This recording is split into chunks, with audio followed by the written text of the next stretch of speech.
I'm Tyler Crook, artist of Harrow County and BPRD, and you're listening to Southern Fried Geekery. 1, 2,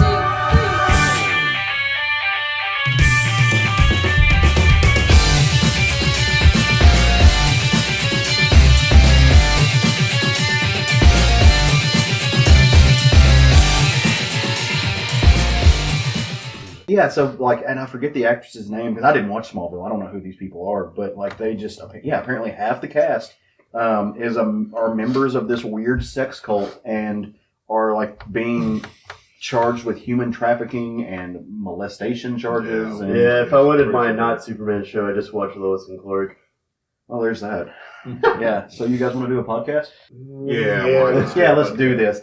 Hey guys, welcome to episode 16 of the Southern Fried Geekery podcast. As always, I am Caleb Alexander McKenzie. Oh, the rumors of my demise have been greatly exaggerated. I'm Craig, and I'm back, and I'm still kicking. And I'm Sean. And I'm Jerry. I do just want to say that I am really excited. It's been almost 3 weeks since the four of us, have gotten to sit down together and do a show together. 2 weeks ago, Craig and I were in Chicago. Last weekend, the three of us, Sean, Jerry, and myself, were at Anime Con Arkansas, teaching me about all things anime. Both of those episodes were really fun. We got to recap the shows, got to talk about what we saw and what we did. You can go back and find them by either logging onto our Libsyn feed, or you can subscribe to us on things like SoundCloud, Podbean, Google Play, iTunes, where you can like us and leave us reviews, and we would greatly appreciate that. You can also join us on Facebook, Instagram, and Twitter. We are all there. All you got to do is search for us. And we would love to connect with you guys out there in the social media world and, maybe in the real world of a con or something someday. That'd be super dope. Yeah, absolutely. But for today, let's, y'all want to get down to business. Let's do this. My shout out this week goes to Mr. Travis Starling. He's a local guy. He's a local artist here in Arkansas. Who is just starting to kind of get into comics and comics art. I've known him for a long time, but in the last year, he's really stepped up his game doing commissions, and rumor has it he's going to be working on some sequential stuff this summer, maybe producing his own comic, which would be really good. He did this really incredible Scarlet Witch commission for me. I'm going to be posting it on the Instagram page and on the Facebook page after the show. I purchased it from him last week. The guy had an incredibly quick turnaround. He was incredibly professional. Let me know the progress. Just walked me through the whole thing. Gave me exactly what I wanted and more. It's a stunning piece. I'm super happy with it. Also threw in a small thumbnail of a Mystique figure that he had done for me. And it's just beautiful. He's an incredibly talented individual. And you should throw him some money if you're in the OA game. If you like getting commissions from artists, from talented artists, you like supporting local artists as they are beginning their trek up the great mountain that is the comics industry. Do that and reach out to him. You can find him on Instagram. That's where I found him. At Travis Starling Art. That's at TravisStarlingArt. He is fast. He's a great guy. He'll deliver above and beyond what you ask for too. So again, Travis, thanks, man. It looks great. I'm going to get it framed. And it has nestled into my ever-growing collection of Scarlet Witch art. Yes, just a side note, I can confirm Caleb does not stop showing off that piece. So see, it's pretty. It's been adorable. It's real pretty. It is a pretty piece of art. It is. So I got a shout out. As you guys may or may not know, I had a kidney stone attack when Caleb and I were in Chicago, and it was pretty bad. Yeah, you scared us. Yeah, it was pretty bad. I just kind of grinned and bared it. But my shout out goes to my wife Stephanie's aunt, Nan Gilbert. She is a Reiki master, which I don't know if any of you know what Reiki is. I really don't know either, but it's basically has to do with healing energies and that sort of thing. And she was able to use her Reiki from long distance to at least subdue my pain enough that I could get through that weekend that we were there, because it was really pretty bad at times. So shout out to her and thank you for that. Oh, awesome. My shout out this week actually goes to a couple I met over at Anime Con Arkansas. Jerry, I believe, has been friends with them for a little while. It's Tori Rogers and Chris Crawford. They run currently an online business called Rebirth Comics and Collectables. They offer anything from comic books to figures, and they're currently trying to work on a brick and mortar store. But just want to give them a shout to check out their page. They're super nice people, and I did it like 3 episodes ago, but it's good. yeah, That's all good. but Well, shout out to them again. yeah, they're gonna get all of the. I hope they get a ton of stuff that everyone loves. Oh yes. Oh, Then they're getting a double shout because I just got to know them over the weekend. They're super nice people. They're cosplayers, and they sell awesome stuff online, as Jerry had mentioned previously. Very cool. And they have a really broad selection of stuff too. Because when I first saw them, I was like, okay, they're selling action figures and stuff. That's not really my game, but they've posted a lot of comics lately. So and they're getting their hands on some good stuff, and they're not price gouging, which is nice. And I mean, kind of in line with Sean's shout out, I just want to give a shout out to the people that put on AnimeCon Arkansas last weekend. It was a really great time. We had a good time with our panel there and met a lot of really cool people, and can't wait to do it again next year. Awesome stuff. Absolutely. It was. I learned a ton. Which, granted, I didn't start off with a big barrel of information, but learned a lot from you guys, and just by being there. Caleb got educated in the world of anime and manga, and now he is currently wearing a Naruto headband. His T-shirt is anime related. He has bought a ton of statues and figures, and he's planning his next cosplay. Fake news. All of that is fake news. I still don't know what Naruto is. I will only ever cosplay myself, unless I do drag. I'll do drag sometime. That'd be fun. They had a drag show on Friday night. I should have told you. Oh, that would have been wonderful. Yeah, we had a great time. Unfortunately, like I said, Craig still was under the weather and couldn't make it, but had a really fun time. I'm glad to have all my Southern Fried fam back together in one place under the same roof where we can all collectively make fun of Jerry. Definitely looking forward to planning the next convention. So we can all do something together. Yeah, I guess we are. Guess we can go ahead and announce it. We're all still planning on going to Little Rock Comic Con, right? Absolutely. Yeah. That's the next one in May. Yeah, so it's 2 weeks or 3 weeks. 2 weeks. I believe it's the weekend of like the 17th or something like that. Yeah, and that takes place out at the Benton Convention Center, Yes. Bryant Convention Center, Benton, Benton. Bryant, which is a local place for those of you who are outside Bryant. Benton and Bryant are just outside of Little Rock, but it's going to be a lot of fun. I'm looking forward to it. I love these little small local cons. You get that one-on-one feel with the people who are there. Absolutely. It's a little bit, the environment's different than the bigger cons. You get to, like you said, interact more with people. It's just a good time. And I think we're also trying to get together and see if we can all get over to Memphis for the Memphis con later this fall. Mm-hmm. For a day at least. Yeah, I think that's in October. So And I those are a think, couple we have on the schedule, or at least potentially have on the schedule. Mm-hmm. yeah, not guaranteeing that we can make it or anything, but Sean was telling us beforehand that our friend Brian, who you heard us do an interview with on the last show, is potentially putting together a trip down to Houston for a local con down in Houston. That, we like to carpool. We like road trips. we may jump in there with him. We haven't locked that down yet, but it's definitely something we're looking into because I love cons. So if anybody would like to give me money to spend at cons, donate in large amounts. Yeah, we're gonna link in his Ko-fi account at the end of this, so you can toss in your $1 or $2 extra you got for him. And none of that Bitcoin bullshit. I ain't no punk. I want real money. And maybe we need to set up a GoFundMe page for cons. For contracts, purely contracts. Do a Patreon at some point. Well, that's what a Patreon's usually for. Anytime we hit a milestone, we'll do some like special episode or Mhm. something, and it could be to fund our trips to cons and stuff like Well, lots of people have had lots of success doing that stuff, and as we grow, that's absolutely something we could look into doing. Because as always, we want to provide the kind of quality of content that our listeners like. Mhm. Because we think about you guys out there, and we want to know what you like and how we can make this show, be what we want it to be, but also be enjoyable for you.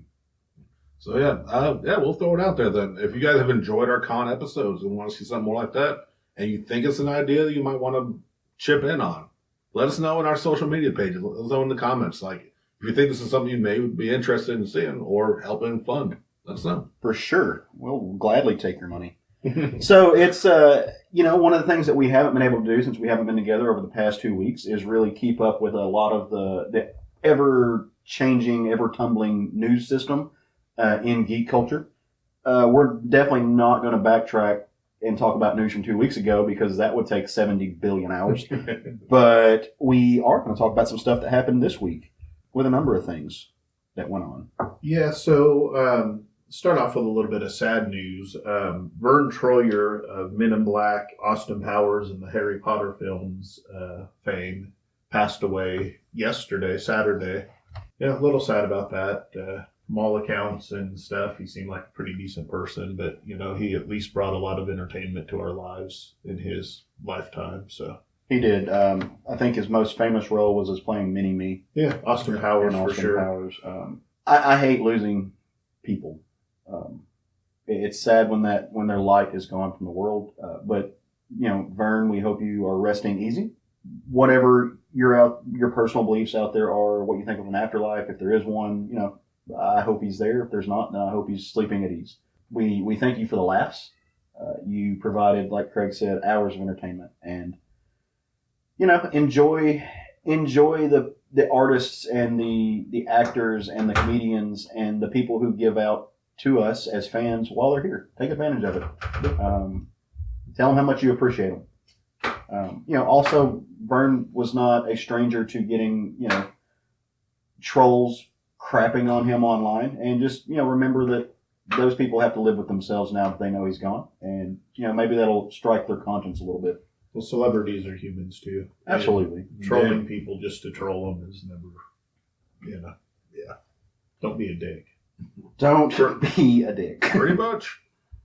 So this news is timely into what the general direction of this episode is going to be. This next week, there is a major Marvel movie dropping, so we're kind of going to preempt it with this episode that we have now, where we're going to talk about some of the MCU, some of the Marvel movies and stuff.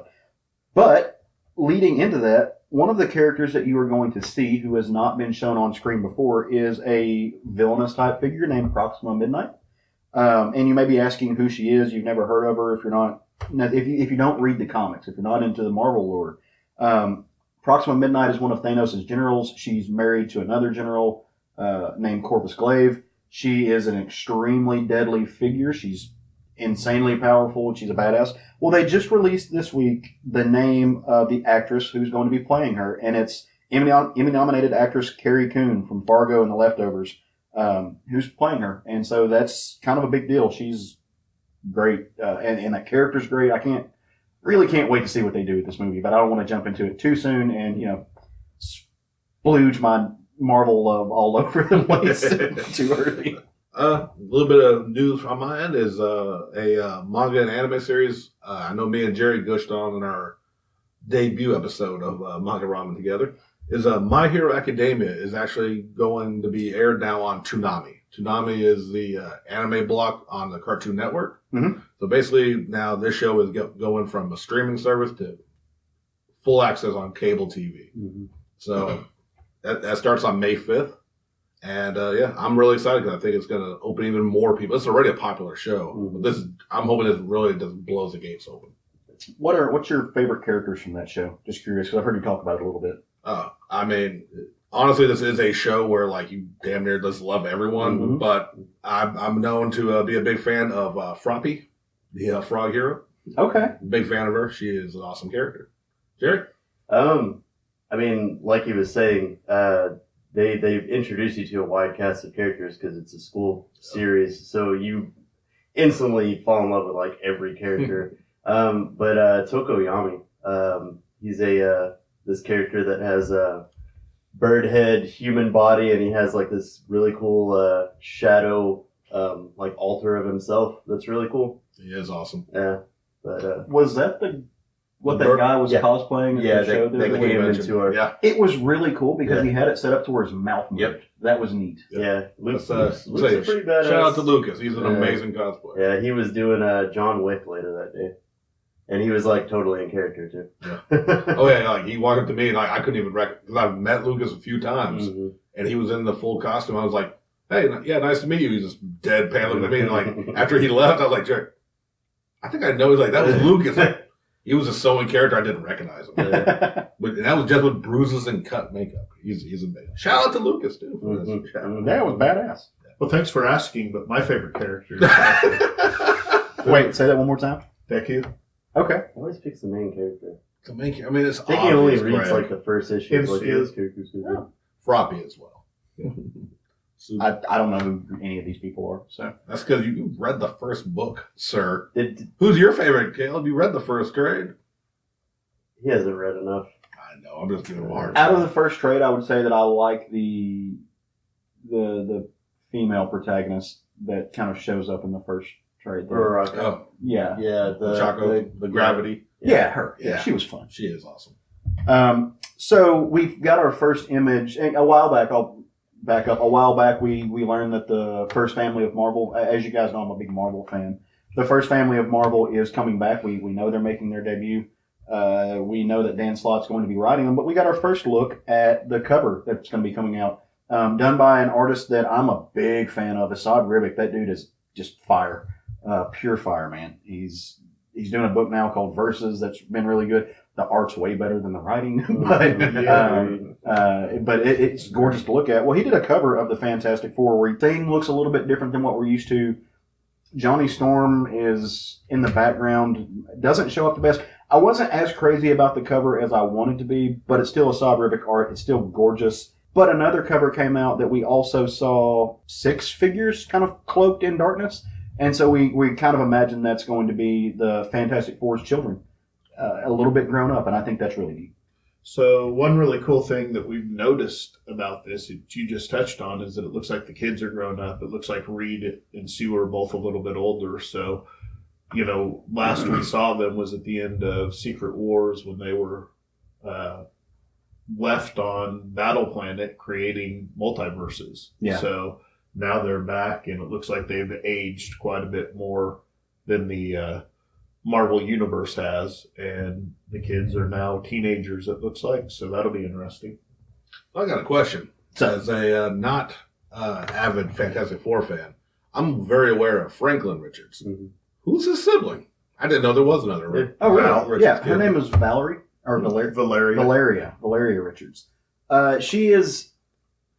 It's not surprising that you don't know because Yeah, she is less famed than her brother. Franklin Richards is not unlike a god. Right. He's got probably one of the strongest figures in the universe. He's Galactus, right?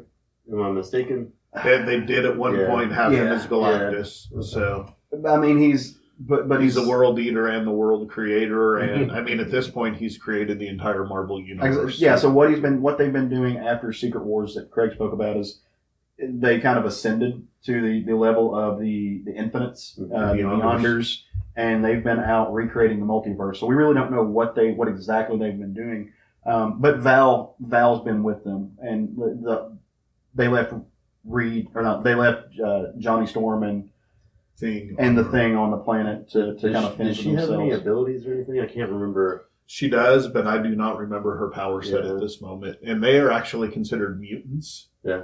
As opposed Right. to Because they got born with past powers. her. they were Yeah. born with Yeah. the power, so they are Right. technically mutants. Tell you what, But I I- don't remember what her power set is right now. Okay. I've never heard about another kid. No, a good place to go read about them, to go find out more about those characters is actually Jonathan Hickman's Fantastic Four run. He did a lot with them. They can also go read what the book was called, the FF. It was the Future Foundation. Future Foundation. And She-Hulk was in there. There was a lot of other Spidey was characters in there. that were part of this. There was Bagface Spider-Man at one point. Did they throw that back? Yeah. Nice. That's a good place where you can go and learn about Valeria, Valerie, It's Valeria. Valeria, I believe is yeah. how you say it.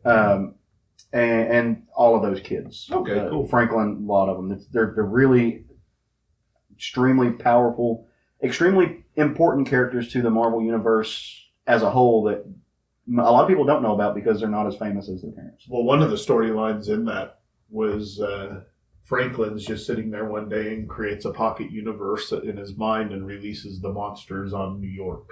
I mean, just Wow. sitting there, it just. As he's wont to do. Sitting there, bored and creates a pocket universe and releases monsters upon New York. Yeah, he's got the power of a creative god with all the imagination and wonder of a child, Wow. which makes him really interesting to read. And he could probably beat the Hulk in a fight. Somehow. He would He'd just, put him in a pocket universe. yeah, I or was going to say, something. or he would just make the Hulk never exist. Pretty easy to win when you can God. Yeah. Mhm. It's similar to, Scarlet Witch having chaos magic. Yeah, the No More Mutants Yeah, thing. yeah. Stars has announced that Ash vs. Evil Dead is actually being canceled. That this season, April 29th, is the last episode. Bruce Campbell made a post on Twitter about it and talked about how he'll always be thankful that they allowed him to do it. I'm really hoping somebody like Sean mentioned it. I hope that Netflix is picking them up or something. It was too good of a show. But in Stars' excuse is that they're going towards more of a serious drama now. Such bullshit. I mean, I believe it is, but it's been a fantastic show. Yeah. So, I mean, if you love those movies or even enjoyed those movies, the show is every bit as good as the movies. All the were. practical effects and gallons of blood at every episode. Yeah, It's absolutely. great. So, All the comedy is still there and everything. yeah, they were good. I hope Netflix picks them up. I know Netflix shows that has the They've got on that whole kind of rescuing shows that have a cult fan base. So here's hoping. Yeah. I saw a lot of people ranting yesterday on Facebook because one of the Stars ads was for Ash versus the Evil Dead, and they're like, "Dude, you just pulled the show. You can't use it to gain subscribers anymore." You know? Apparently, they can. I mean, they own it. They can do what they want with True. it. It'll surprise nobody. I've never seen a single episode of that show. Okay, well then we're throwing out there. I'm a horror fan. I'm an Evil Dead fan. I've not watched the show. You're a bad horror fan. I'm terrible. Especially since It's the on first two Netflix seasons. now. Yeah. I know. I've got no excuse other than Monster Hunter. I'm a bad Spider-Man fan, so You want me to bring up the DC? Do it. yes. Yeah, they're doing essentially a fresh start, right? It's what it seems like. Yeah, It's what it it's sounds rumored. like. And they're starting a bunch of things over from number one, which is actually kind of cool for me because when they did Rebirth, I jumped on a few titles, but I have since kind of fallen off a little bit. There was some weird stigma there whenever they first started, and there was so much stuff coming out at one point. But I'm actually kind of excited because it'll get me to jump on some stuff that I haven't read in a while. And one of the books that we just found out about is Grant Morrison on Green Lantern is kind of a big thing. It's rumored. Yeah, and that's what's hard in this because I've been doing a lot of research on it, and Bleeding Cool put out this article that lists a lot of this stuff. Supposedly, some of it coming out of conversations that was had at C2E2. Bleeding Cool does not have the best track record for distributing truth. They do a lot of clickbait type stuff, and they make up a lot of bullshit sometimes where they'll give you 10% of a real thing followed by 90% of stuff that they think will They speculate on. speculate. Yeah. Now, I saw a logo for it, so I don't know if that's a real thing or if that was something that has been fabricated, but there is an actual DC Fresh Start logo. So it's very similar to the current DC logo. It just has Fresh Start in it. Yeah. It's not going to hurt my feelings either way if it is true or it isn't true. I'm kind of like Jerry. These things for me serve on as jumping on points in a lot of ways. For a lot of people, they serve as jumping off points, though. And that's something that publishers have to remember. Grant Morrison writing anything is going to be worth reading. Jerry is a gargantuan Green Lantern fan. It's a giant blind spot in a giant blind spot that is the DC universe for me. I never have been a student of the DC universe, but if Grant Morrison's writing it, chances are I'll read it because it's Grant Morrison. The man's brain works in ways that aren't normal. The thing that confuses me is that they've already announced that Dan Jurgens is moving over to Green Lantern. So one of them will be doing Green Lantern Corps, I assume, and one will be doing Green Lanterns.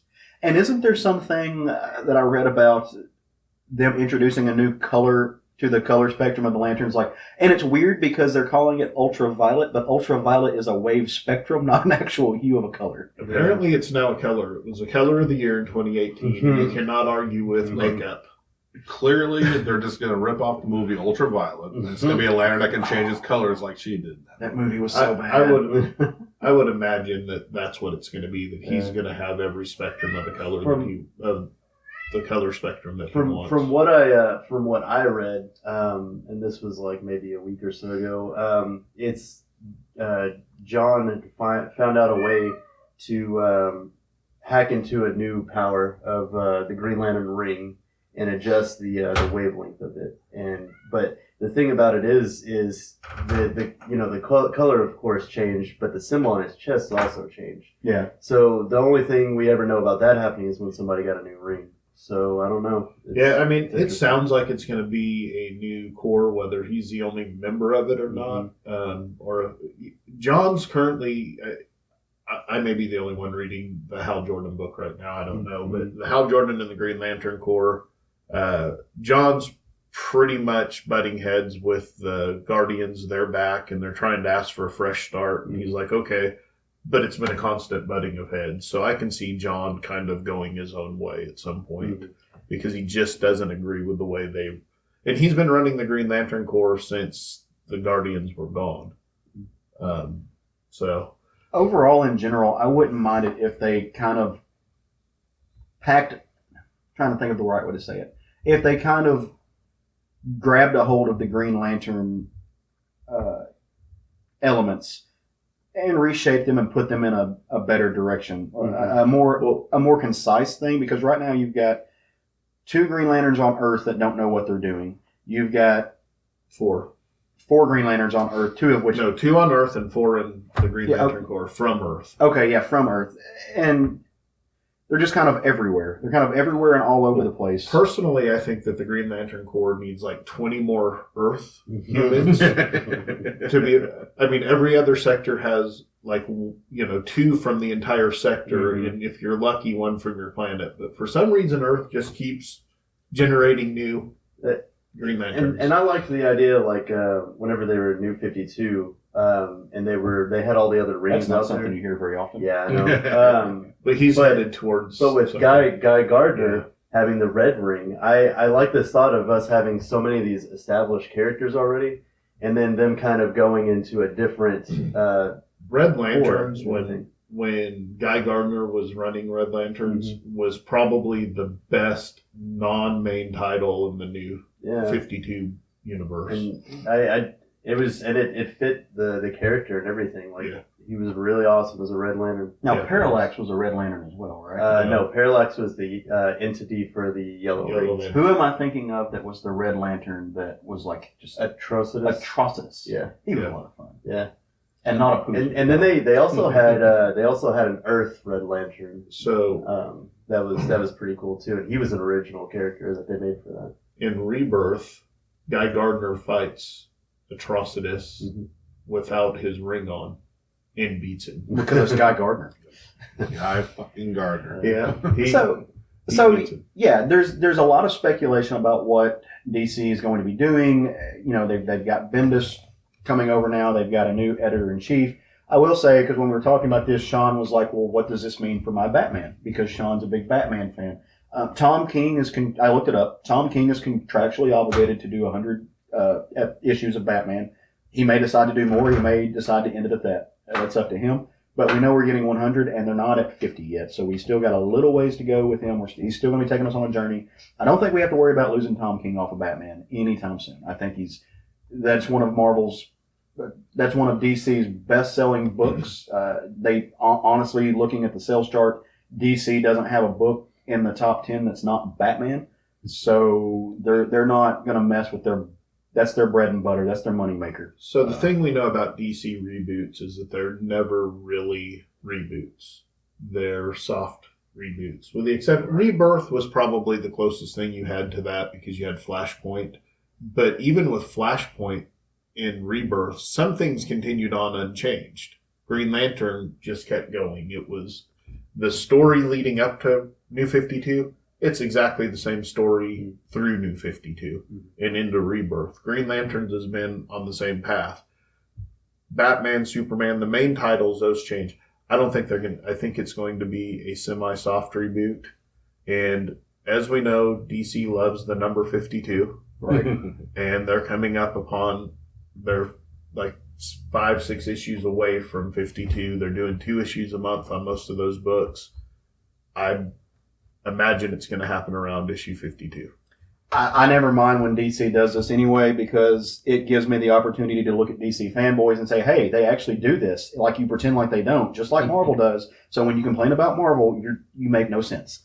And that's my favorite part. It really is. I just can like both of them. publishers. I and enjoy not me. both of them as well. I just don't like people who pretend like one does something that the other one doesn't. Crazy Matt. talk, Craig. Well, I want to stay with the DC news for just a moment because we have now found out the DC Cinematic Universe has not had a gargantuan amount of success. Wonder Woman was fantastic. Other than that, things have mostly fell short. But now we have learned that they are throwing a new property into their cinematic universe done by Steven Spielberg, which is huge. I never thought we never thought we would have Steven Spielberg directing a comic book movie. And they're going to be doing DC's Black Hawk. It's a live-action film. It's largely a war-based film. And that's going to be a lot of fun because it's Spielberg. Spielberg does war movies exceptionally well. He absolutely does. And he does World War II war movies really, really well. So you've got him, and it's about pilots. Black Hawks are pilots. I was about to say, like, I've only seen a few of those characters in the present day DC universe. So I was going to ask, like, I know next to nothing about them. The last time we saw them was at Rebirth. They were one of the 52 titles that launched with Rebirth, and it only lasted like 6 issues. But back in the 50s, 60s, Black Hawks was a big book. It was a pretty That was big back book. when you had Sergeant Rock, you had Nick Fury and the Allen War Commandos. books were huge back then. They're not as big now as they were. Not unless Garth Ennis writes them. Right. And then they're huge. Well, does anybody else have any more news that they want to throw out here into the world to talk about? I have a rant. Go on a rant, Can Craig. I have a rant? Do it. You Okay. got this, brother. It's all you. Can we name this section Craig Lantz Rants? The Lantz Rants. Lantz Rants. Okay.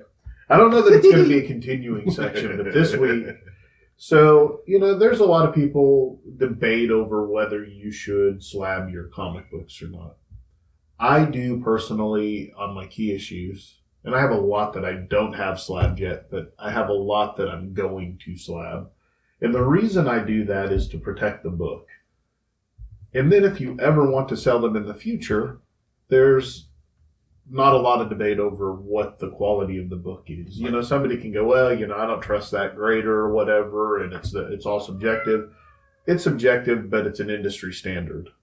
So, people are grading these books based upon industry standards, based upon what Overstreet's guidebook says. And yes, anybody that looks at a book can find something different than somebody else. Yes, they're still subjective, but it's a protected book. It's now got a grade on it that's at least a starting point for negotiating if you ever want to sell it. So I'm a fan of it. I'm not going to go back and read My Amazing Spider-Man #2 anyways. If I want to read that, I'm going to pick up a trade and read it through a trade because I'm not going to flip through and accidentally tear out a page and then, go cry myself to sleep for the next 2 months because I ruined a $1,500 book. I'm just not going to. So the other day, I'm checking out Rick and Morty comic books on eBay. Well, that was your first mistake. No, that was not a mistake because I was able to find first appearance of Pickle Rick at a decent price and ordered that. Yeah, show you. There's no price. There's no price that's decent for that. Yes. So I'm flipping through the eBay pages and I come across Rick and Morty #1. And this guy's got it up there listed with it's an error on the notes for Rick and Morty #1.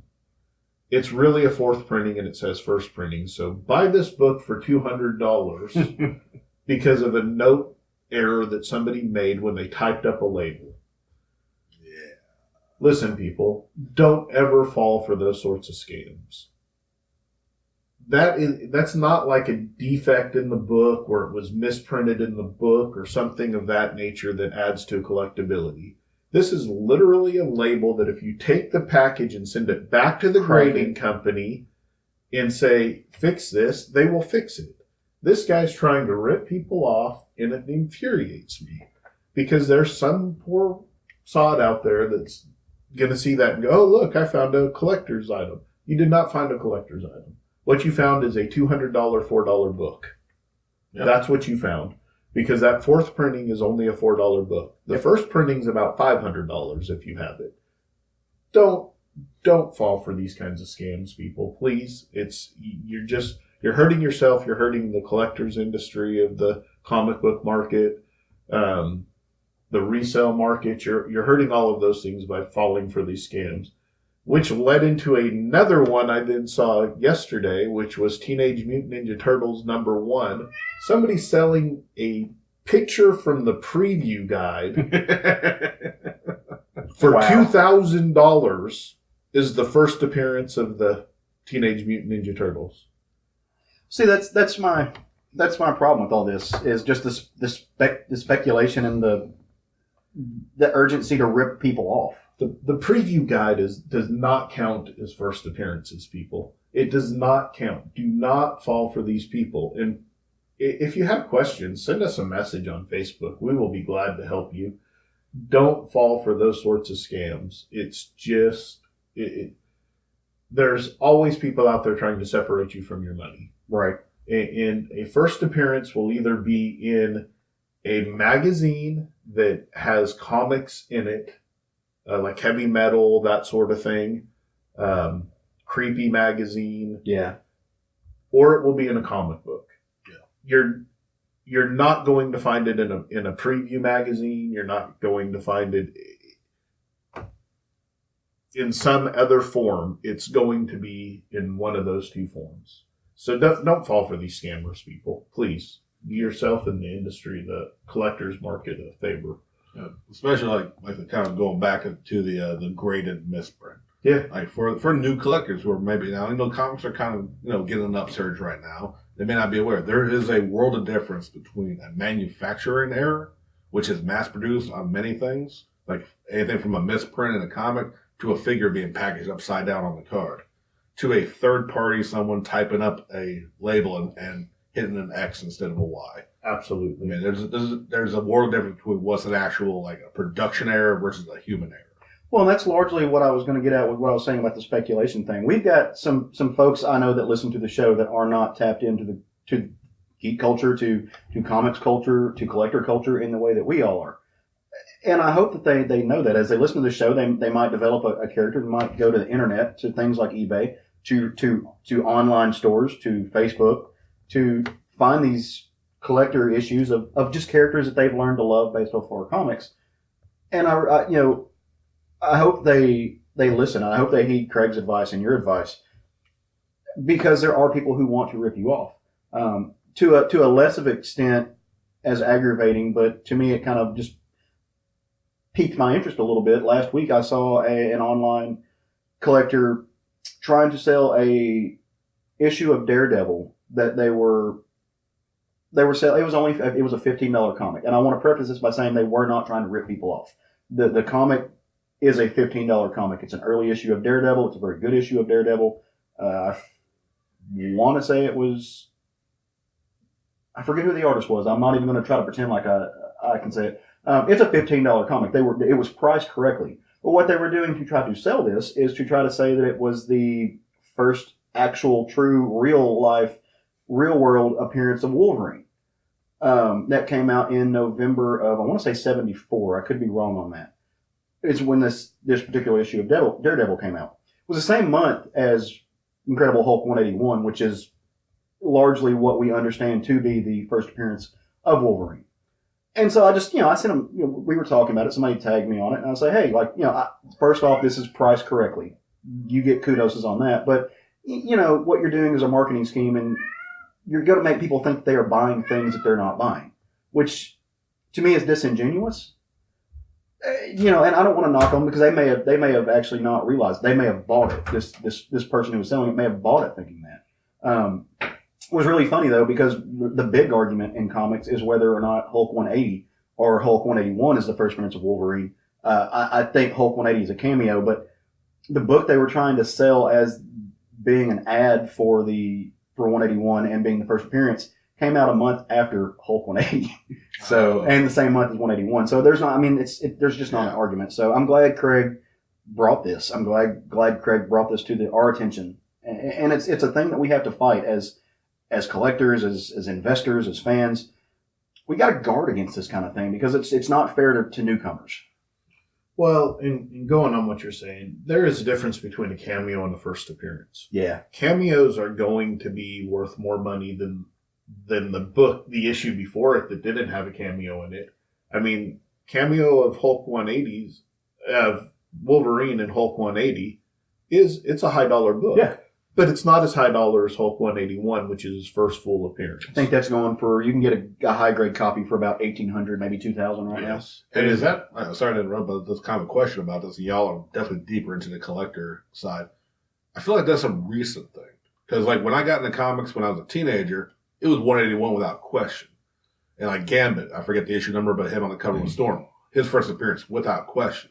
Here recently, you started getting those cameos. Like, there's a Gambit cameo the issue before that, the Wolverine Gambit. Is that a recent thing, or have you always seen that in the collector market? I've always seen it in the collector market. The thing about it is like a cameo to me, like Hulk 180, is a full page picture of Wolverine at the end of the book.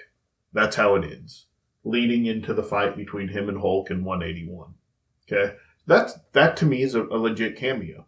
When you start talking about Darkseid's cameo appearance, it's him on a television screen about an inch in the bottom right-hand corner of Superman's pal Jimmy Olsen 232, I believe. And then his first appearance is completely in a different book. But that little television appearance of him is considered his cameo. Listen, I may not be as smart as a lot of collectors out there, but as far as I know, growing up, at the back of my Marvel Universe Series 2 trading cards, it said Wolverine first appearance, Hulk 181. There you go. That's the facts from Marvel.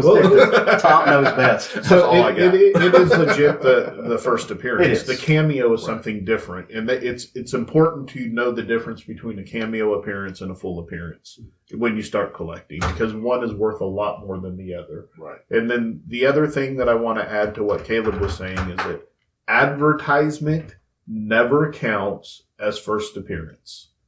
It just doesn't, people. So if somebody's trying to sell you a book that says, oh, this comic book has an advertisement that has Wolverine in it 3 months before he showed up, it's not his first appearance. It's just not going to retain its value. Yeah. It's just not.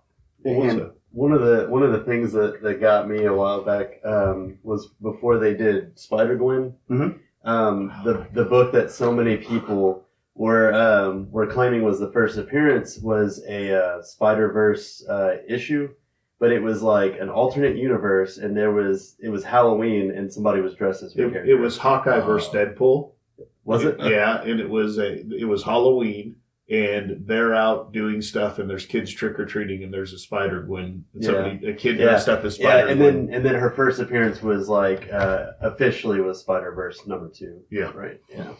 Well, so yeah, just keep that in mind when as you're becoming collectors, as you're seeking out new things, as you're shopping for books and everything. Just keep in mind that there are people who are disingenuous out there, and that they want to take advantage of people who may not be as educated. And if you would like to hear more of the Lantz Rants, let us know that you've enjoyed this section, because I love it when Craig goes off. Yes. I'm pretty sure I can find something once a month. Yeah. Is that our only bit that doesn't have a food theme? Probably at this Yeah. point, yeah. We'll figure it out. But the alliteration is so good. It does, yeah. I'm not mad at it, but yeah. So if you want to, if you have questions about these things, we're on Facebook all the time. We're on Instagram all the time. Reach out to us, ask us. Happy to give you our opinions on things. Doesn't necessarily mean they're expert opinions, but they are what they are. We know this game a little bit, so There are opinions from people that have been doing this for a little while, so for take sure. it for what you want. Well, that wraps up our Nerd News and our Lantz Rants. So I'm just going to keep saying it because it sounds fun. Section of the day. So are you guys ready to get down to the real reason we're here? Ooh, yes. The business, the thing. What happens next week, guys? I don't know. I don't watch Marvel movies. I'm just going to sit in the other room while you guys discuss this. This is our manga ramen section, right? Yeah, we're hijacking it. More fake news. More fake news. Manga Ramen may make a reappearance next week, but we got our fill of the Manga Ramen last week. We have, we're about to discuss what could be the collapse of the Marvel Universe. Oh. Cinematic universe. Yeah, man. With Infinity War coming out next week. It is. I believe it hits late Thursday night. Friday is the opening day. This is the technically the third Marvel movie. So our boy Sean here, being the ever-present deep thinker that he is, decided to say, hey, why don't we get together and have an MCU special? Let's talk about the Marvel Comics universe that's led up to this, the road to Infinity War. Cinematic universe. Yeah, the cinematic universe. What you've seen on the television screen and the movie screen. That's led us up to this point, to the Infinity War. And I personally think that was a genius idea. So I'm glad you. I thank you. Yeah, you did good. You did good, kid. Yay! So yeah, we're gonna. Daddy loves you. Senpai noticed me. What'd you call me? Don't worry about that. Okay. So yeah, we're gonna talk about the Marvel Comics cinematic universe today. All of our what we like, what we don't like, our favorite films, our favorite characters, who we want to see, a lot of things. So because this was Sean's idea, if no one else has any objection, I would like to let Sean lead the charge on this and start us off by telling us what your favorite top 3 most happy making or most important. Why is he taking so long to get to this? Because words are tough. I was scrolling on my computer. Okay, but yes, it was the idea of kind of all, and I think we should each go through our top 3, whether you want to do no particular order or not, and discuss it a little bit about what we've enjoyed, what we didn't like, and get each other's opinions about it. Assuming we've all seen all the movies. Craig, I've seen most of them. you have, Oh, God. but okay. 99.9%. What's yours and Stephanie's motto when it comes to numbers? Oh, yeah, like 99.9% are made up. Oh no, 2 out of 3 ain't bad. Oh, 2 out of 3 are bad. Yeah, that too. But narrowing it down, all these movies to only 3, of course, it's tough. And, it can change, a flip of a coin could change where they play. So, the first one I want to talk about is Thor Ragnarok. Okay. It's in my top 3. Thor's always been an interesting character. Not a character I've ever delved too deep into, but I love Norse mythology. The origin of the comic before they were aliens, Marvel Cinematic Universe, when they were gods, and it was all taken from that. Ragnarok, while still keeping the alien aesthetics, it really chimed more into the mythology side of Thor. And whether you like the admittedly overabundance of comedy at times in that movie, it was something the Thor movie series needed. It was. It worked well in that one. Like I said, I get what some people say. Debatable. Actually, we'll get to that. Like I said, I'm just saying my piece, Craig. And I get why some people might maybe a little over the top. Some moments were inappropriate. But overall, it was the Thor movie I've been wanting to see. It had the mythology, the action, the humor. I gave a shit about what was going on in that movie. Because the first Thor movie, origin story, you always got to deal with a little bit of explaining stuff and maybe a little slowness. Part 2, I can't tell you what the hell happened. Completely forgettable film. Maybe a decent film. I don't remember, but a forgettable film. It was Thor Star Wars. It was. And Ragnarok, fun. I watched it twice now. Second time, lost no impact. It was completely an enjoyable film. So, who's got thoughts on Ragnarok? Well, I mean, I liked Ragnarok. I did. It's not my favorite in the Marvel Cinematic Universe. I do feel like they went a little beyond where they should have with the comedy in it. To me, a lot of times it felt like a cop comedy buddy movie that happened to have superheroes in it. Right. But that's a small complaint. I overall liked it. I just, again, my only real complaint with the movie was it was just when Bruce Banner jumps out of the plane to land on the bridge to fight the wolf. It's like just that one scene alone just put it over the top to me. If he had landed as Hulk, it would have been badass, and then they just go into a fight. But having the whole he has to crash land and then turn into the Hulk, it was just. But I get you, but for the record, I cracked the fuck up when I I laughed. I laughed hard. But I get it. I 100%. and that's just an opinion thing. Yeah. So for me, the comedy aspect of it did land for me. I Says the guy actually that hates comedy. Right. I mean, that's one thing. You Maybe that's understood what it all was. that I comedy? did. I understood the show. I got it. It made sense, and the timing really worked for me, and it was relevant in the context of the show to me. I really. I mean, look, guys, it's got the Hulk in it, so I'm going to enjoy it on some level. So there's a lot of bias in there. There's a lot of bias because I love this character. I've been calling it the Incredible Hulk featuring Thor since it came out. Beyond that, though, Marvel has had a large problem with comedy in their shows. Comedy is the reason why I personally don't ever need to watch Guardians 2 again, because in that one for me it did not stick. They were trying too hard. It was just like a kid who wanted attention way too. It was the kid you had to bring the second present to at the birthday party. Hi, Jerry. It's me. No, I'm it's just your boy. It's your boy, Jerry. Wait, Jerry up over here. No, but yeah, those things didn't work to me. Now, one of the issues that I did have it with, I don't like the way that they killed the Warriors 3 off screen. That bothered me. That bothered me a lot. I thought that they deserved more attention, but they, you give a little, you take a little. I loved Valkyrie. I thought she was wonderful. Mm-hmm. I thought Hela was hella badass. Like, I mean, pun intended. Yeah, except for that part where they made her their sister instead of Loki's daughter. That was weird. I'll say my opinion on that, and I didn't even know that about Hela in the comics. Like I said, I'm not a Thor guy. To me, though, with a single film, a bit easier just to kind of put her into that role. Well, and the thing I have to always remind myself with this stuff, so that I'm not overly critical, is that the Marvel Cinematic Universe is in its own universe and it's got its own continuity. Right. So it's not just completely ripped out of comics. They're going to take artistic license to make it its own thing. And sometimes that works in their favor. Sometimes it's defendable. Sometimes it's not. Sometimes they miss things. I love Fenris. I loved Carl Urban. Oh, So Executioner. yeah. Great. Jerry? I enjoyed the film overall. I felt like that first 10 minutes was the most Thor fight with Surtur. It was the most Thor fight we've gotten in the entire series. That being said, I did think it was a little too heavy in the comedy, just because, like, we had this death of Odin, and they wanted to hit, hard, but they just gave us, like, 15 minutes of slapstick comedy, like, right before that. So it was kind of hard to switch that emotional spectrum that quick.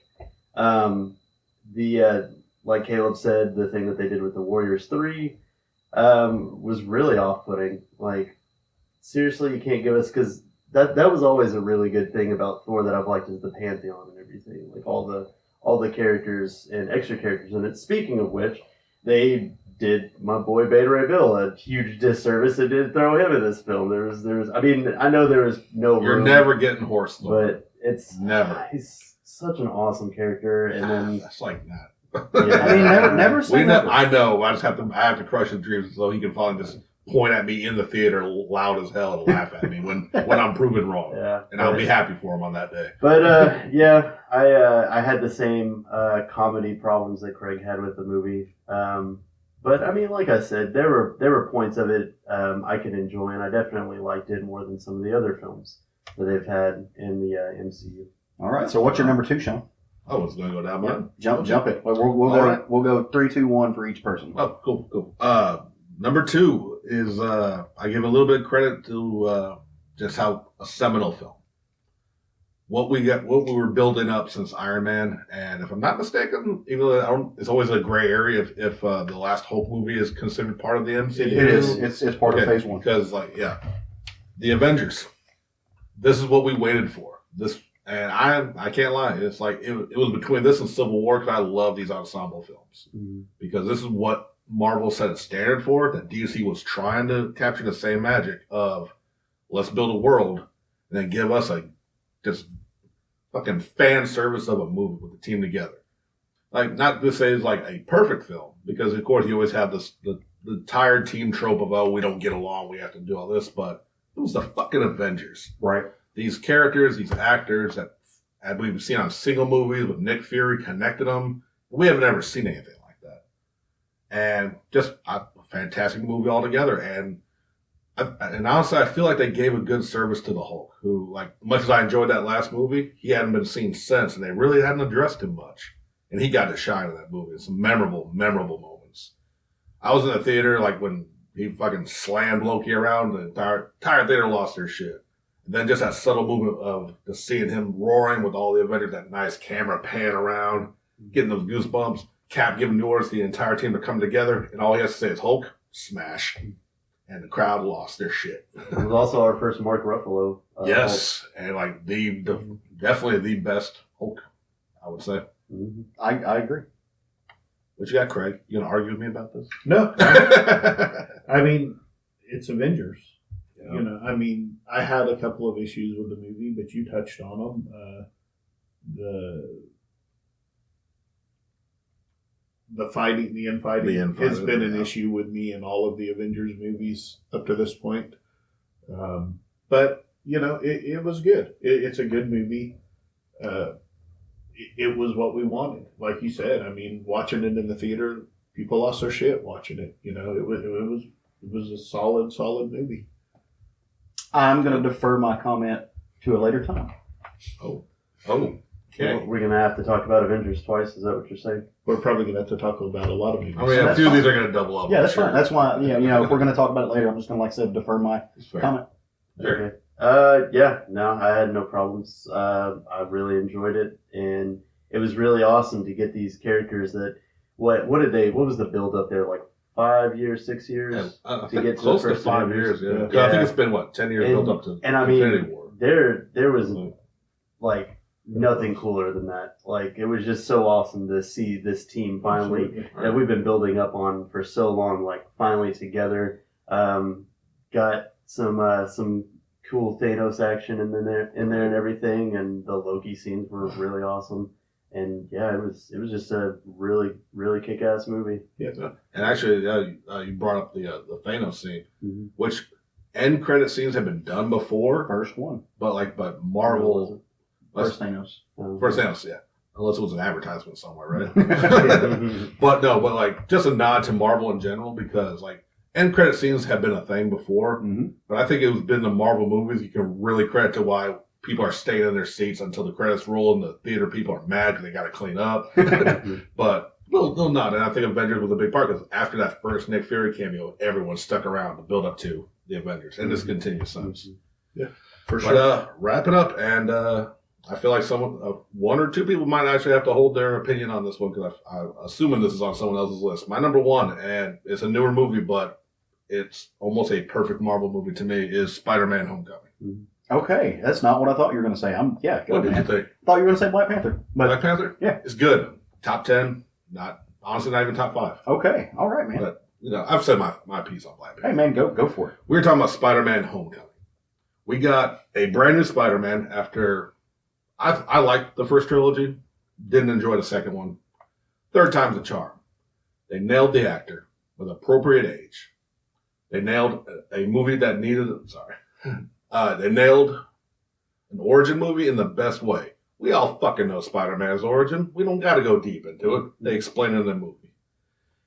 The humor was there. The action was there. The humanity was there. And my favorite thing about this, and Jerry, especially being a bigger Spider-Man guy than even I am, the world building was set. Mm-hmm. We know how they're going to keep the villains coming. They established a great villain, the Vulture of all people. Mm-hmm. And Michael Keaton, man. Wow. completely owned Just, that. wow. And spoilers for those who haven't seen it, one of the few villains not to get affected by the Marvel curse. Mm-hmm. He is alive. And we've established with the Tinkerer Mm-hmm. how more of his villains, the Sinister Six, fingers crossed for me at least, are going to come about in this film. Because they've established the alien technology, they have the genes who can create their weaponry. And it's just, well, I mean, between this, all that, and just an enjoyable movie top to bottom. I fucking love that film. I think it's the best Marvel movie they put out right now. Yes, man. Well, I'm glad you liked it. So, this is one I have to defer on, Right. because it's one of two Marvel movies I haven't seen. Okay. And Just hilarious to me because you're such a Spider-Man fan. I don't know why I haven't seen it. I have a theory. Unless it's what you said earlier. I have a theory. I think Craig is protecting himself because Craig, I'm not joking. Craig, Spider-Man is his guy. Right. Craig loves Spider-Man. It's his favorite superhero that I'm aware of. as far as Marvel or maybe just in comics in general. Certainly Marvel. I have a theory that Craig is refusing to watch Spider-Man because he has high hopes for it and he wants to protect himself. And I'm not helping with my rant. No, I mean, I honestly, I've got it. I own the movie. All I've got to do is sit down and watch it. I just haven't done it yet. We're gonna Clockwork Orange you after this. Yeah, that, right? probably. Yeah, it's just probably for the best. I love that Clockwork Orange is a verb now. Right. Yeah, absolutely. I mean, And we all know what he meant. I'm Bring it yeah. back. Bring it back. Caleb, So, yeah. you've seen it? I have seen it. I thoroughly enjoyed it, and I can talk about this one a little bit. I love the way it wrapped the. It was a standalone film that let the tangents reach out into the other films. Like you said, it's the technology from the aliens. It's the Chitauri. It's leftover Chitauri tech from the Avengers film. That's hard to say. Chitauri That's why I tech. just said the alien. Yeah, it's left over from them. It's very human, and you also get that teenage struggle. You get. I call him Genki. I forget if they named him that in the film or not, but you get the relationship between Peter and his friend. Pretty sure. You get the teenage boy worried about school. You get, I mean, sexy Aunt May is not bad either, and that's from Gay Dude. But hey, Aunt Mill for life. yeah, for real. She's gorgeous and plays that role spectacularly. Yeah, it's a fantastic movie. It brought Spider-Man back into the family. And I was very happily entertained. I was very happily entertained. And I will throw out, and everyone has their own taste, their own preference. I don't feel there was too much Iron Man. I know that's a common complaint in that. A lot of people felt Iron Man was too involved. I don't agree with that. I think we're going to keep getting more. I mean, Marvel team ups are a thing in the comics, and it's going to be a thing in the films. I mean, you had that in Hulk and Thor. Yeah. So my question is why does Spider-Man get an Iron Man suit, Iron Man tech suit, and Hawkeye still running around in his underwear? Nobody loves Hawkeye but Hawkeye. because Hawkeye doesn't have a hot aunt. Because Hawkeye doesn't. There need you it. have it. Okay. Hawkeye don't need it. Jerry hit it. There was no one for Iron Man to hit on. Well, Jerry, do you have thoughts on Spider-Man, man? Yeah, I actually have it on my list too, and I'm not going to be like Caleb because I want to get through this segment, and I'm going to go ahead and talk about my thoughts on it. Okay. I really enjoyed the movie, and for me, what has always made Spider-Man interesting, like, I'm not a huge fan of the actual character Spider-Man, but it's his ensemble that's around him, and villains. Absolutely. He's got Rogues some of the best rogues gallery, some of the best side characters that he's constantly built.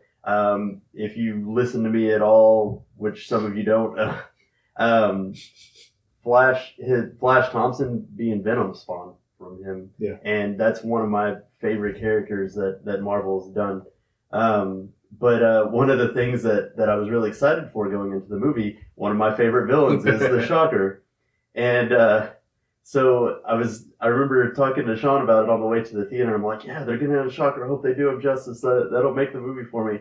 And we get to that scene where the Vulture kills the guy that was the Shocker. And I'm just like, Sean just kind of looks at me. He's like, pats me on the shoulder. It's okay. And then like he just throws the gauntlets to the other guy. That I can't remember the actor's name, but he was in. Talking about Childish Gambino? No. What? He wasn't in that movie. He wasn't. Oh yeah, he was. Spider-Man. Yeah. That's No, really his name. the other guy. It's not Bokeem. He's from Fargo. He was in Okay, I got you. Fargo. Yeah. I can't remember that. But yeah, like he threw the gauntlets to him. He's like, I guess you're the Shocker now or whatever. And I'm like, okay, yeah, no, I'm better with this. Right, because in like both characters' names, they were both characters had been like the Shocker in different comics or something, right? Yeah, they actually because I read a little thing on it, but the guy that he handed him to last was Herman Schultz, and that's the guy who is the Shocker currently.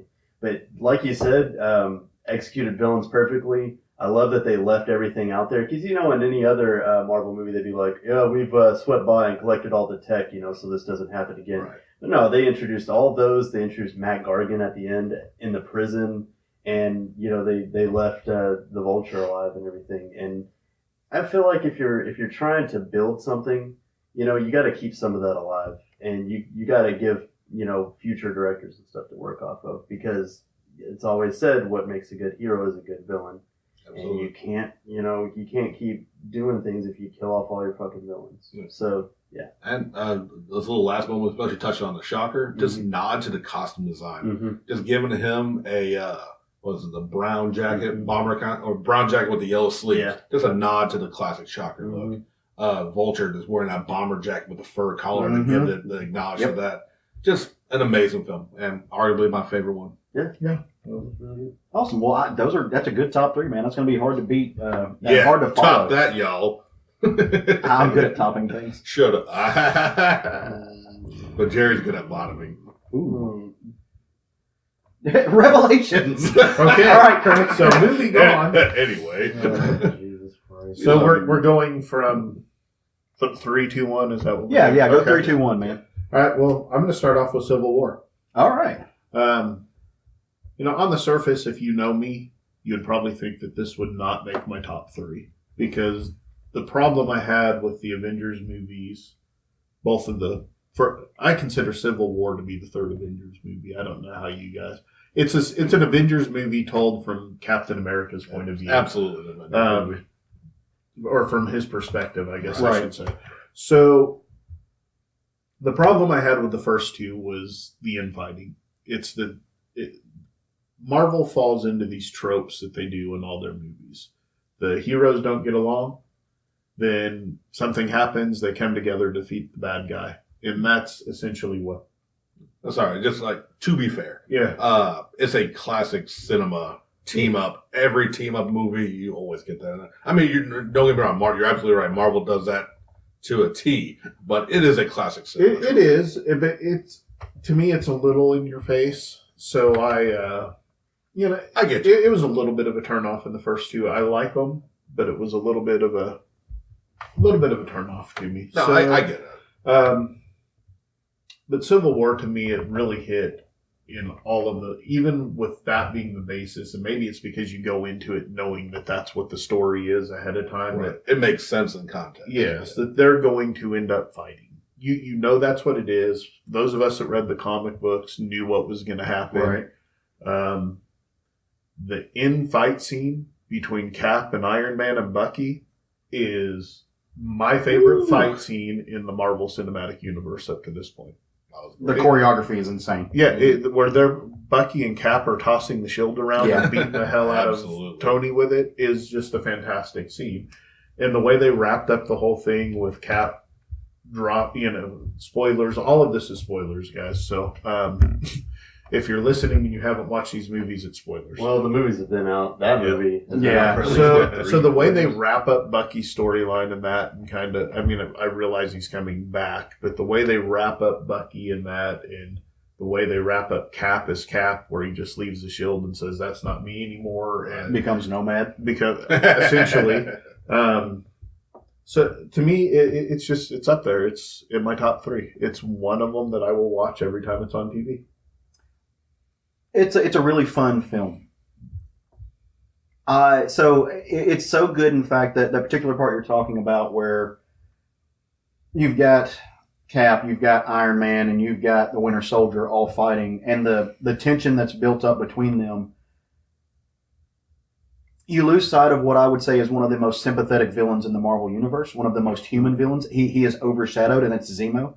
Brought out from, he's supposed to be Baron von Zemo in the comics. In this movie, you learn that what he is he's essentially a special forces military soldier from Sokovia, I believe it was, this country that's talked about in another Avengers film, who's the Avengers are linked to the direct cause of the death of his daughter or his wife and child. I understand that. I'm not a parent, but I've got 2 nieces that if anybody ever hurts them, I'll gladly commit murder. And I don't mind saying that a bit. I will become a villain. I'll do despicable, horrendous things for my babies. They're my kids. Also my dogs are in that same world. You touch my dogs and all the world will burn. But you lose sight of how good that villain was because the tension between the Civil War storyline, which is what it should have been. I'm not saying it shouldn't have been. It's what it should have been. It takes away from that a little bit. But you also get, like you said, you get the Black Panther and you get that story in there as well. So there's just so much in that movie that, yeah, it deserves to. Like, I understand why it's in Craig's top 3 because it's an incredible movie. I just really loved Zemo as a villain, and I was saddened that again, the Marvel curse, the villain gets cut out. But even in a life, Zemo's plight was there, but there could have been so much more. I will absolutely agree that that's the weak point of the movie because honestly, the villains aren't the villains in that movie. The story is the infighting between Cap and Tony.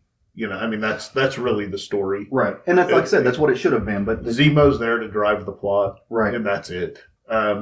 It's a disservice to the character of Zemo, but I understand why they did it. So. I enjoyed Civil War 2. I've got about the same thoughts on it that I had on Avengers 1. A lot of good team chemistry and a lot of good fights. And like you said, the Zemo storyline kind of fell a little flat.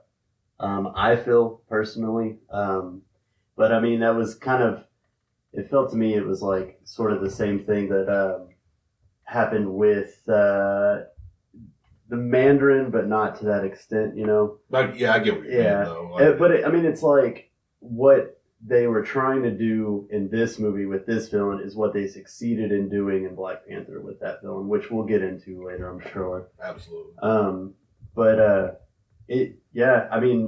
Black Panther was awesome in Civil War. I was honestly really surprised that they decided to make that their first movie they put him in, but yet the reason they didn't want to put Wasp in it is because they didn't want her first thing to be a cameo in that movie. But they did it with Black Panther. I think it worked for the storyline. Yeah. I think Panther had it because with the death of his father in that movie. It was a little more important than kind of role. And you also would have had to explain more, I think, with her or something to that extent. I enjoyed it. The big airport fight scene was really cool. Oh, with really Giant well Man. done. Yeah.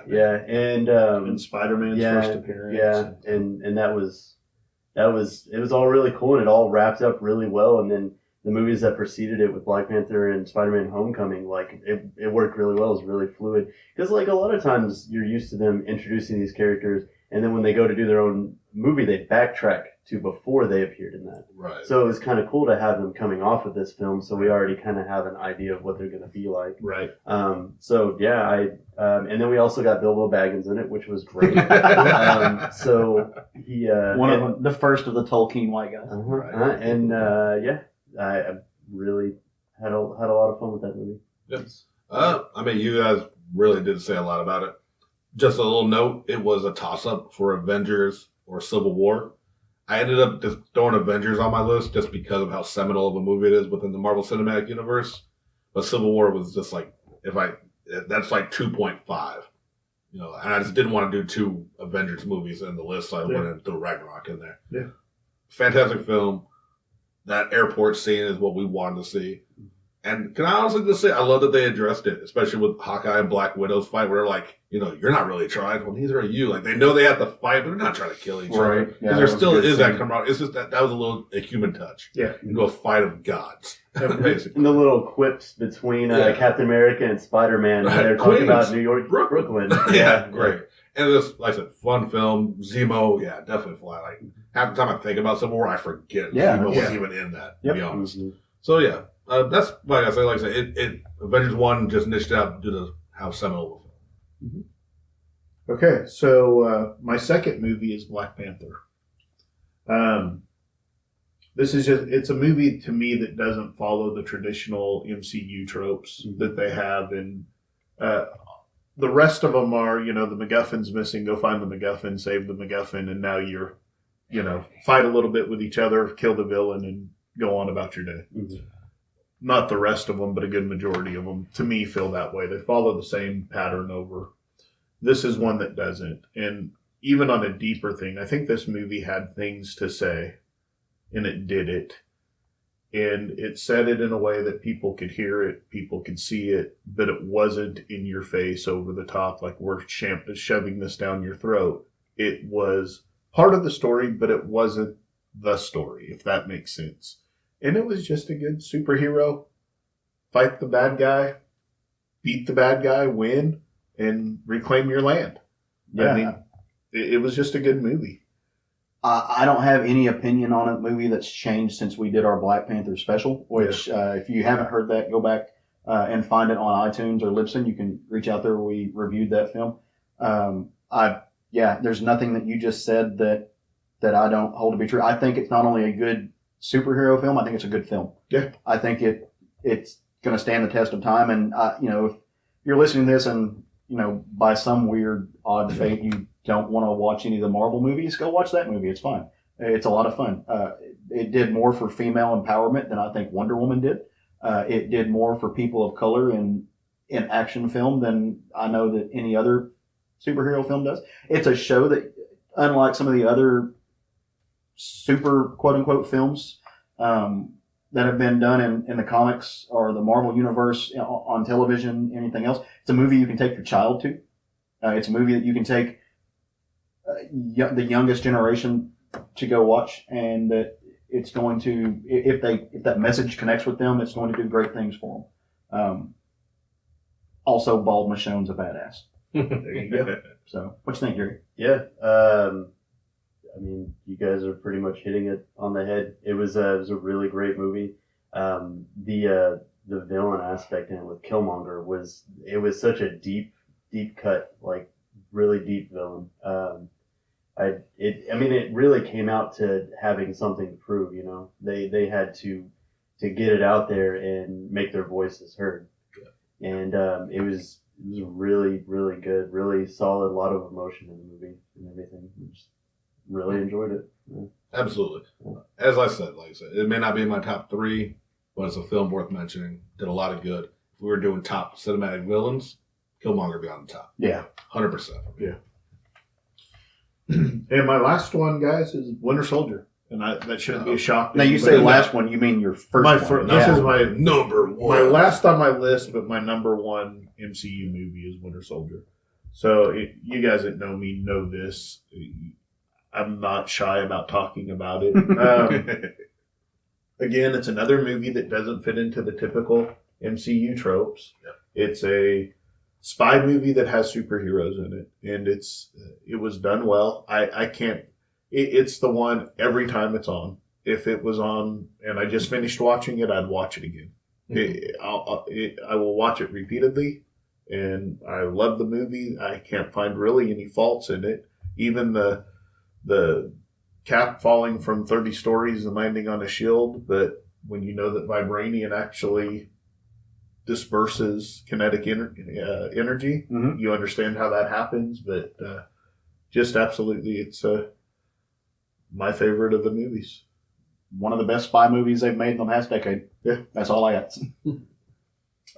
Yeah, and correct me if I'm wrong, but it's kind of one of the first ones where they split from the genre of being a superhero movie, and it went to that whole spy espionage type part, and it was really cool. Because you had the whole Hydra taking over, Shield, and all of that going on. So yeah, and they actually had a huge thing in Agents of Shield for that too. Yeah, it was the first time they tied Agents of Shield into the movie universe.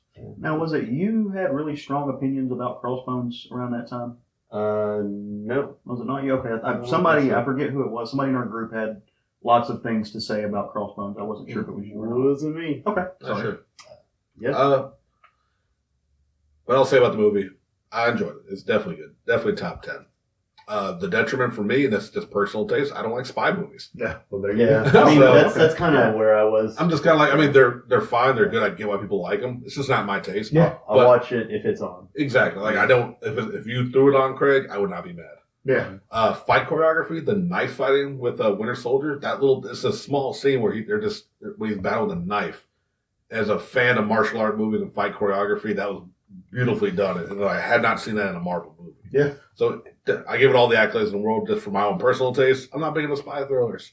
I didn't like James Bond until it turned into action franchise with the newest ones. You know what I mean? So that's all. But damn good movie. I understand why a lot of people love it. There's never a time that I won't be happy to see Chris Evans on a Harley Davidson. All right, Jerry, what you got? Tell me your top 3. Well, Spider-Man: Homecoming that we talked about. I'm gonna go ahead and throw a bone to Iron Man for being like the first in the Marvel films. It was kind of funny because I wasn't big on social media and on the internet and stuff back whenever, so I didn't have any knowledge that this movie was being made. So the first time I saw it, anything on it was Transformers, the DVD. If you let it play all the way through the credits, they had a teaser for Iron Man, and it was essentially the scene where he first gets the suit of armor, and he's flying, and the jets, pull up behind him, and then he flies off. And that was like, I must have watched that like 30 or 40 times. I watched it more than, what's up? Sorry, I couldn't say it. I just have to say, finally, never thought I would say this in my life. Mhm. But I'm glad Transformers did something good I for know. you. Yeah. Good for Yeah. humanity. Yeah. Did some good that the Michael Bay well- Transformers movie actually had something good come out of it. Yeah. And I'm happy to actually say that. I mean, I probably watched that little scene in there more than I actually watched the Transformers movie. It was. I mean, it built our Marvel universe and made it to where we stay after the credits for movies and everything.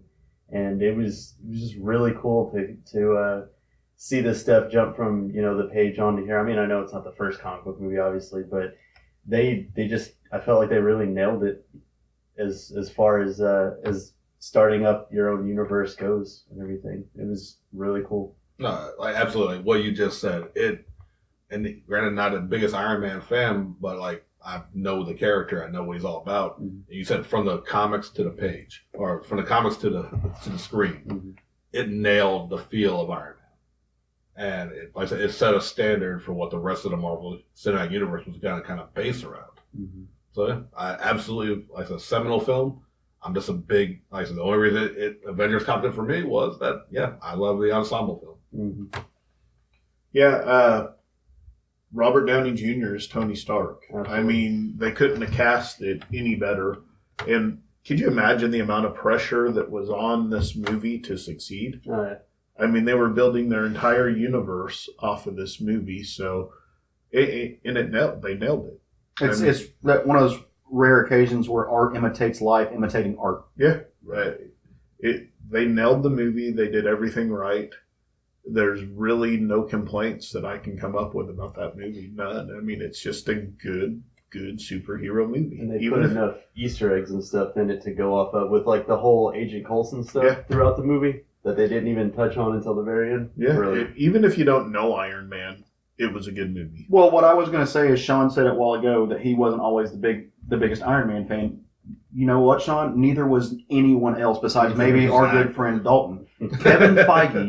Kevin Feige took arguably a B-level Marvel character, shot him over the moon, built what would become the Marvel Cinematic Universe, created the pathway that they would do it by the things like Jerry's talking about with the Easter eggs, the character development, making it relevant to the real world, to the current world, with using the war in Iraq, the war in Afghanistan as opposed to the Vietnam War, shaping it into what we have now. And we owe Kevin Feige a collective favor as fans. Feige or Phage? I've always heard it Feige, it may I'm be pretty sure Feige. I think it's actually Feige. But I've always said it. if you want to come on this podcast and fight us over your name, Mr. Feige Phage, please do so. We would love to meet you and shake your hand. Also, just from a personal note, Jungle Book was amazing. You're out of practice. You were. I tried to set you up. Yeah, I guess it's dead. Maybe that killed it. I'm just gonna go look at the flowers, and y'all just put me down. Tell- No more use in this Look at the podcast. flower shot. Tell me about the rabbits, George. But this is all of this is founded on a platform that he built, and it would be a disservice not to give him that credit.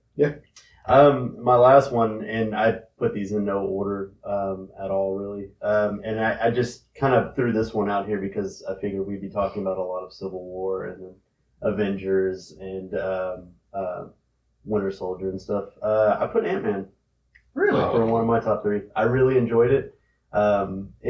Correct me if I'm wrong. It came out before Guardians, right? After. After It Guardians. was the one It- following Guardians. But it was been in like kind of production hell even before Guardians got put and out. it had no reason to be as good as it was. Like That's a it very really good way of putting it that. really didn't. Like it had all intents and purposes. It should have been a flop. But I really enjoyed it. I feel like what's the actor's name? Paul Rudd. Paul Rudd. Yeah, I totally had it before I talked about this. Paul Rudd nails that character. It works really well, and it's kind of funny because going into it, you're like, Paul Rudd is a superhero? Like, come on. Because he doesn't ever really... He does a lot of dry humor and stuff like that. And it worked, and it also, not a superhero film, pretty much. It was sort of like a heist type setup for it, and I thought that was just really cool. Industrial espionage. Yeah. So I just thought the storytelling and how that movie panned out was really cool. The costume looked awesome, and I'm honestly looking forward to Ant-Man and Wasp coming out this year. Guys, all across the board, those are extremely good. about No, it. we are. I just wanted to say that these are extremely good top threes, and I like. We said it earlier that we were afraid there was going to be a lot of overlap, and there's really not. I think this is impressive, That's why I picked and that's why I like about this podcast. We all have I knew different nobody tastes. else would. Thomas the Tank Engine flying through a house at a child is my new at the time, and probably still is my favorite. I call it a meme. I think it's wonderful. They took this. Again, a rich history of Ant-Man and Hank Pym and the Pym particles and everything else, and there being a secondary character, and they modernized it. They brought it to life and made it relevant to today. Again, the human elements, the struggle of being a single dad, of wealth inequality leading to crime inequity, of punishment versus rehabilitation with Paul Rudd's character. You get a lot of that, and yeah, that's just the deep human elements, and also just that's one of the movies that they got the comedy right on. Yeah, I understand why it's in your top three. It's wonderful. Gail doesn't know what a meme is. Doesn't. But as far as Ant-Man goes, wouldn't have been in top five, but I enjoyed it, and it hit the right notes on comedy, absolutely. But honestly, what put it over the top, the creativity of the shrinking and growing. Mm-hmm. I don't know if those discs were a thing in the comics or not. I've never seen them, and the little I have seen of Ant-Man being in the Avengers and whatnot, that was some of the most creative action scenes that they have done, and I think that's definitely makes it a memorable movie. Mm-hmm. Yeah, I loved Ant-Man. I know that may sound weird for somebody that complains about the amount of comedy in the Marvel universe, but I knew that one was going to be a comedy. Like I knew Guardians of the Galaxy was going to be a comedy, and it hit all the right notes, as Caleb said. It was a good balance. It was a good balance, and Paul Rudd actually ended up being the perfect Scott Lang, which Scott Lang is that same character in the Marvel universe. So if you've ever read an Ant-Man book with Scott Lang as Ant-Man, they got it right. I mean, another perfect example of really good casting. I didn't realize it at the time, Right. but it turned out to be really perfect casting for that film. So I had no problems with it. I loved it. So before I jump into my top three, I just want to say that memes existed before Facebook and the internet. What a meme is a snapshot of life made to comically make fun of something. And it's not just a picture on Facebook. So I actually do know what memes are. Yeah, but you use it in the wrong context. Anyway, go on with your three. I don't think I did. Anyway, okay, so Thomas the Tank Engine from Ant-Man has never been a meme guy. No, they've actually made that into a Facebook meme. Like that is a Facebook meme. Three. Shut the fuck up and All right, so Don't argue with Jerry about the internet. That is his Jerry world. is the That's internet. all he Jerry has. is the internet. I can't imagine a time where Jerry did not have the internet. I was amazed that he said that. I thought it created with Zuckerberg. And you see what he did with his time without the internet. Oh, Watch Michael Bay transform. Right? I was the Andy Samberg in the situation. All right. So in thinking about this episode as the road to Infinity War, just kind of like leading us up to this top movie, I didn't want to base my top three necessarily just on enjoyment factor for me alone, which a lot of these are films that I really did enjoy, but on importance to the MCU as a whole. Like what brought us here, what's leading us towards this big fight with Thanos. What films played a pivotal role in getting us to where we are now as a universal event. Movies like Captain America: The First Avenger and Ant-Man, while they were really fun and truly quality films, aren't necessarily key moments in the larger narrative that are bringing us into this culminating fight in space. I want to make it clear that I'm not saying that these movies aren't good, and we've talked about a lot of them in here, and that they're not quintessential to the character development of characters that we're going to see on the big screen. They're just not necessarily key landmarks in getting us to fighting Thanos in space. So with that in mind, here's Except for the cosmic cube being in, Captain America 1. well that was a large part, but we had already kind of started on that trek. I mean, like I said, that wasn't a knock on that movie. It's a very big part, but we get more of that in another film. So here are my top 3 key films in the road to Infinity War. Guardians of the Galaxy is number 3. This movie, released in 2004, was the first to really take us away from Earth and into the Marvel cosmic domain. We get a real-life feel for the full and great extent of Thanos' presence and power. We're introduced to one of Marvel's 2 main teams, the Guardians, the other ones being the Avengers, which we've talked about, through which director James Gunn feeds us the familial history and the tyranny of Thanos. He mercilessly slaughters women and children, like Drax's wife and daughter, which is why Drax turns into the Destroyer. He kidnaps and raises children to destroy and conquer worlds and one another, which is what we see through the conflict between Nebula and Gamora. We get a hint of fear from the Nova Corps and where they stand with him. He's a monstrous, power-hungry, emotionless destroyer of worlds and creatures. It's also got to be one of the best supporting casts of any Marvel movie to date. It's where we see the Power Stone for the first time, which is inside the orb that they're all fighting over. We get the full visual effect of what an Infinity Stone is capable of. We got a little bit of that with the Tesseract, but we get more so, I think, in Guardians. And we got to remember that the Power Stone is still with the Nova Corps. They still have it. The villain in that, again, fell to the Marvel curse, but one of my favorite adaptations of that villain, and we get to see the Kree. Yeah. Was that the Power Stone? Yeah. Because I thought the Ether was the Power Stone from Thor 2. No, I'll have to look it up. Yeah. So the Power Stones and the Infinity Gems from the comic books, they did different things with them. So what one is in the cinematic world is different than what they are in the universe. I got you. I actually I had to Google it myself. I was confused. So I Googled it while I was kind of thinking about this episode. Yeah. So that's my top 3. What did you guys think about Guardians? That Guardians was your entire top 3? No, that's my number 3. Okay. Guardians is awesome. It's great to finally get out there in the cosmic universe for Marvel. It's not really talked about a lot because a lot of people like to keep all their Marvel on Earth. But I started off with like Annihilation and Annihilation Conquest, Right. and all that stuff. So Marvel has great space stuff. They have really good space stuff, and it was really cool to just see all of that, in flesh and blood, and pulled out there, and all the character designs were awesome. They threw Cosmo in it, and you can't really go wrong with Cosmo the dog and Howard the duck.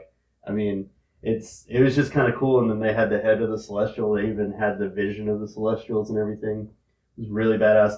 Not to mention a great fucking soundtrack. It did have an amazing soundtrack. That movie played so well off of the soundtrack. It was really awesome. Chris Pratt stepping up from his character from Parks and Rec to become like this, huge character in the Marvel Cinematic Universe was really cool.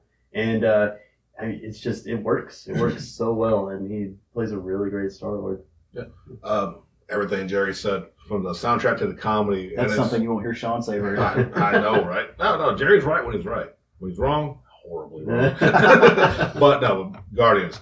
Awesome could say that, like, I feel like if people were hesitant about getting into the comic movies, this movie was a wide draw to a lot of people who hadn't watched Marvel movies.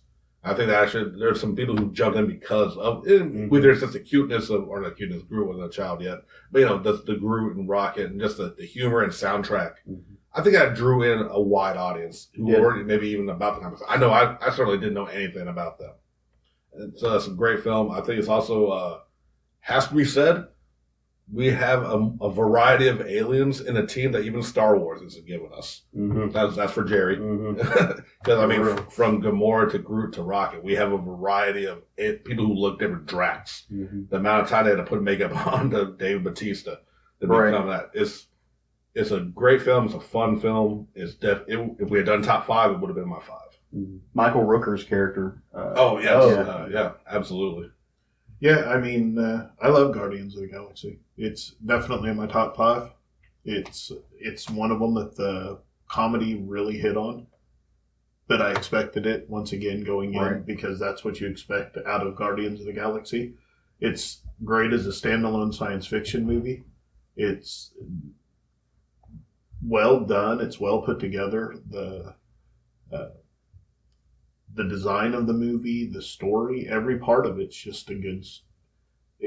It's a little bit of the Highlander of the Marvel Cinematic Universe to me, because don't watch the second one. There can be only one. It runs the first one, in my opinion, but not really. But the second one, which we're not talking about, but it drew away from the better aspects of the first one for me. I actually still really enjoyed the second one, and I know a lot of people, it's got a lot of stigma there where a lot of people just don't. I'm with you. Yeah. I enjoyed part 2 as much as part 1. Yeah. Okay. It was just really fun. And another thing that Guardians 1 did a good balance of was comedy and seriousness. Yeah, That first opening 5 minutes of that movie, Jesus Christ. Oh, just heart wrencher. It did it well. Yeah. It's always good whenever something can make you feel, strong emotions like that. Well, all right. Well, let's move on then to my number 2, which is Doctor Strange. A lot of people might look at me kind of cross-eyed and like, why do you think Doctor Strange is important to the road to Infinity War? Doctor Strange is a great standalone film, and I don't think a lot of people out there do see how important it is to the overall narrative of the current 3 phases that Marvel has, being phase 1, phase 2, and phase 3. Strange brings in a few key elements that I think are going to be really important in defeating Thanos. Multiple dimensions, magic, and the manipulation of time. Magic's going to be instrumental in defeating a power like Thanos, a guy who, in the comics has clapped and obliterated 50% of the living creatures in the universe. That was in, I think, what Starlin did that. I forget. It's in one of the Infinity books. Stories. Yeah. In a series full of teams, a lone wolf should be looked at as a major threat. He's one of the least vulnerable players in the game. The film establishes how dimensional rifts can be utilized as a weapon to displace and dispose of foes. Lastly, it introduces us to the Time Stone, which in the MCU is the Eye of Agamotto. It's in that nothing is permanent. No one is ever truly off the board. So you can revert actions. That to me is a powerful, powerful weapon. Strange is an outlier in this whole broad thing because the extent of his abilities aren't fully realized yet. We've only had one movie. He was in Thor 3 a little bit, but not. We don't really know the broad scope of what he can do.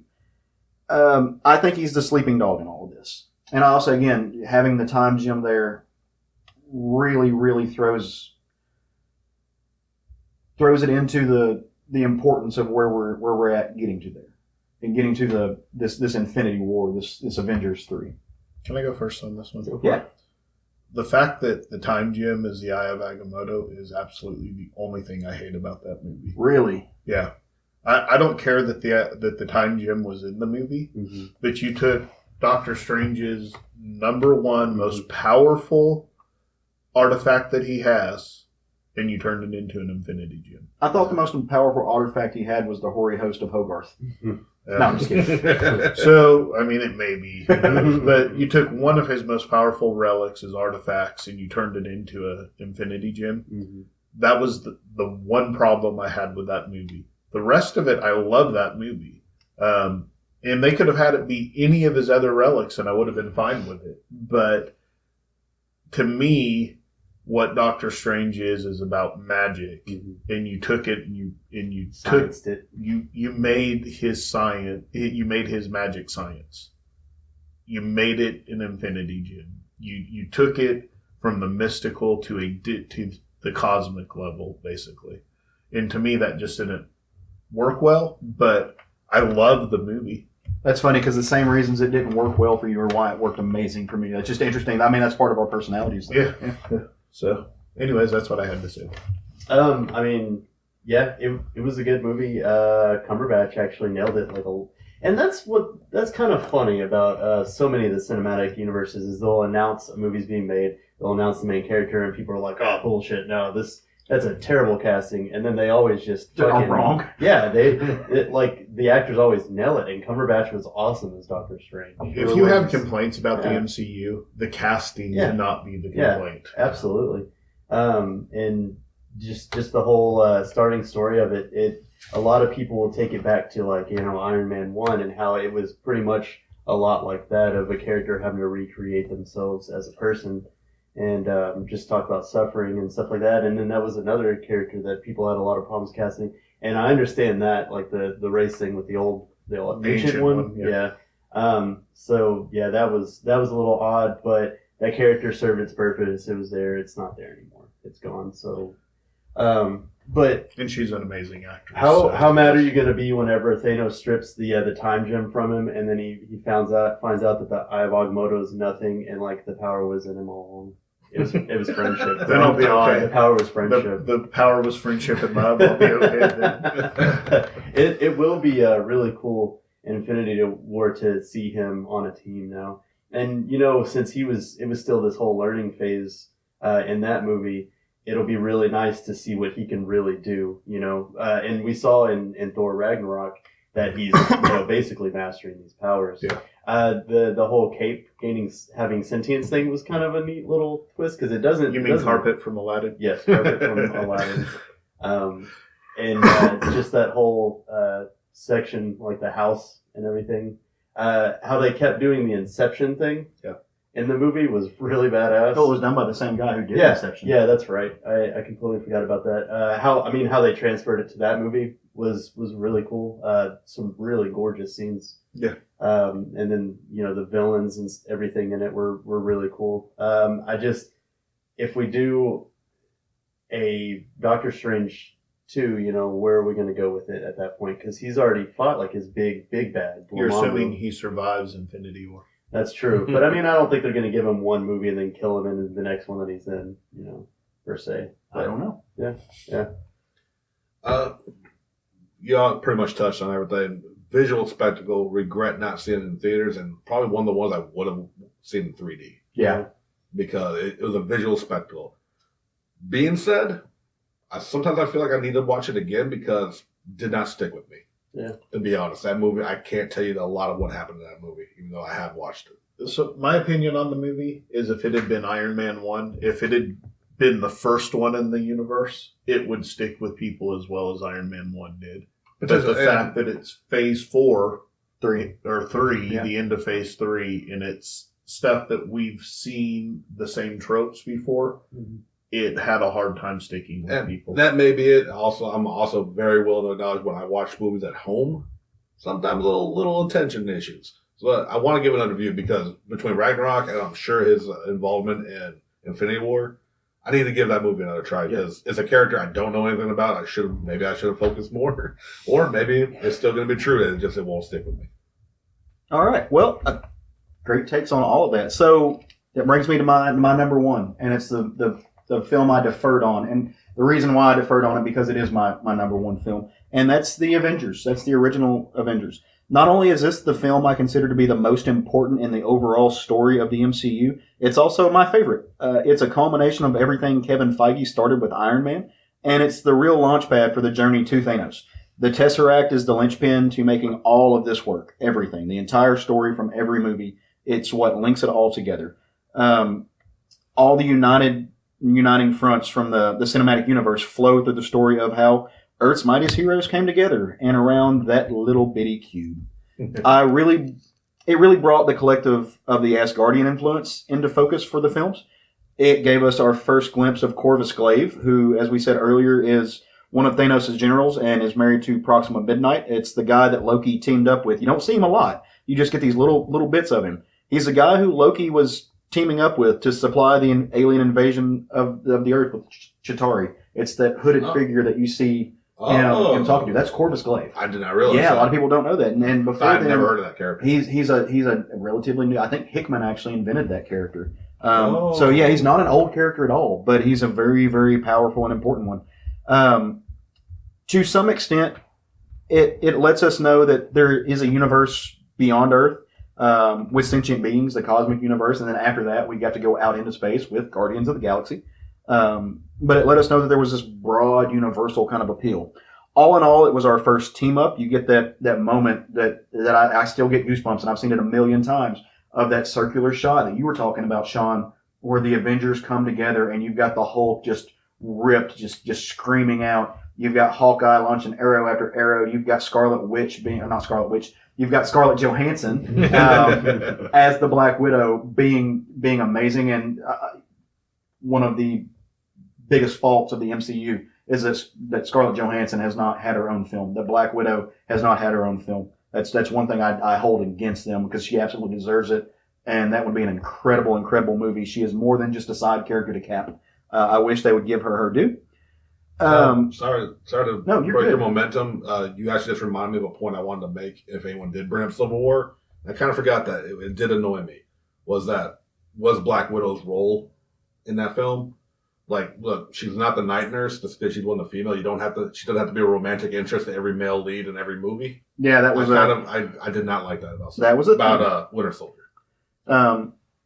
Again, in this movie, the Tesseract, and great point, Sean. That's a problem that we have with women in films, is that they're underutilized. A lot of times, even in conversation with other women, I forget the test that they call it, but if a movie passed this test, it means that there was actually like a 2 or 3 minute time period where two women were talking and not about a relationship or another man. And I don't know that these movies passed that test. That's kind of where Black Panther just sort of nailed it. It did. It absolutely did. All in all, like I said, you've got the Space Stone is what the Tesseract ends up being. It's our first glimpse into the Infinity Stones. Our first understood glimpse. I know that you said earlier that it showed up early on in Captain America, the first Avenger, but now we get a better understanding of what these things are. And in the end credit scene, it's our first glimpse of Thanos that I'm aware of. And I may be wrong on that. But we get that scene where he's like, if you want something done, you've got to do it yourself. And he goes and he grabs the Infinity Gauntlet. And it's just he's the Mad Titan. And He doesn't grab the Infinity Gauntlet in that one. what does he grab in that one? No, that's the one where what's his name? Who I didn't realize. They said to court death. A court death. He just turned around and smiles at the camera. That was what it was. The other one, there's another one where he reaches in and grabs it. Okay, yeah. That was either Civil War or that was and we get the first mention of Mistress Death, which is what I think is his motivation, and I'm curious to see what they do with it. So yeah, that's my it's my favorite movie in the MCU. The Avengers, I go back and watch it probably 3 or 4 times a year. And we already talked about it. So is there anything? Pretty well covered. I don't have anything else to add to it that we didn't talk about earlier. Well, then, as they did for 5 plus or 10 years to get to this new movie, we've built up to it. So let's actually discuss what we're going to be seeing next week. Thoughts, theories, excited. Was it trepidatious? How do y'all feel? Let's, Caleb, you look like you're ready to jump on this. I'm energized and encouraged. I think from what I've seen, I haven't watched the last trailer because I quit watching after the first 2. I don't like things spoiled. I like going into films not knowing what all was going to happen and letting that surprise element hit. But I have read some of the Cosmic comics. I hope that they give us Mistress Death. I hope that that's his motivating factor and the story behind that. And you can find in the Infinity Gauntlet and Infinity Wars in the comics, all of these Jim Starlin things is Mistress Death is an actual character in the comic. She is the entity of death. She's that spirit, and Thanos is in love. Thanos is in love with her, and he wants to do all of this to impress her. I hope we get that. I'm ready to see the Guardians. I'm ready to see the Avengers. I'm ready to see Doctor Strange jump up in space. I'm ready to see that. I'm ready to see, what was so big about the Avengers was it brought together all of these characters from their independent movies. It brought together Captain America and Iron Man and Hulk and Hawkeye, all this, and it brought them in, culminating into a team. Well, now we've got these independent team films like the Avengers, like the Guardians, and you've got these outliers like Doctor Strange, and we're going to see them get to unite. And I hope there's that hair-raising experience. I really do. I can't wait to see it. I'm really excited about it, but I'm also very cautiously optimistic. There are a lot of characters that they're gonna have to use in this film, and in the Avengers, you only had 5, 6 in the main team, 5. Well, 5. Yeah. And this they have 30 or something. Yeah. 70. Yeah.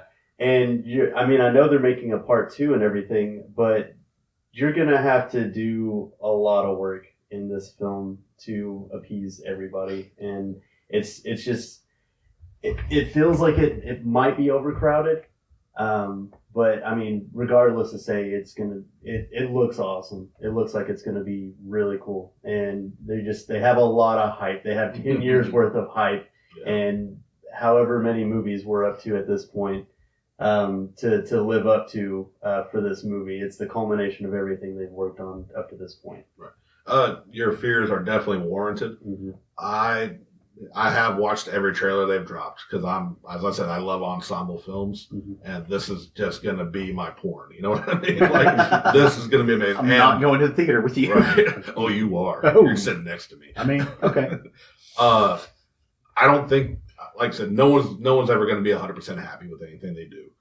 I think based on the trailers, and hopefully it's not misleading.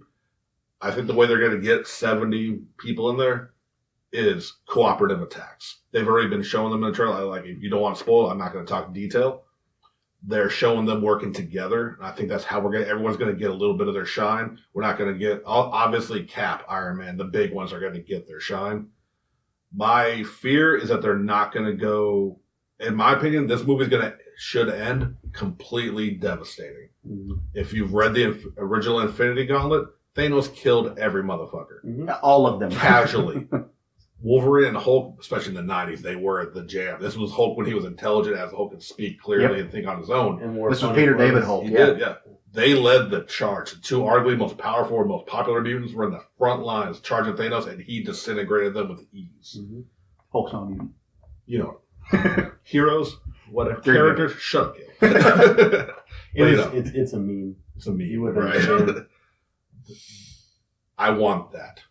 They've shown hints about certain characters. I know everyone wants to talk about the real world, about actors and their contracts.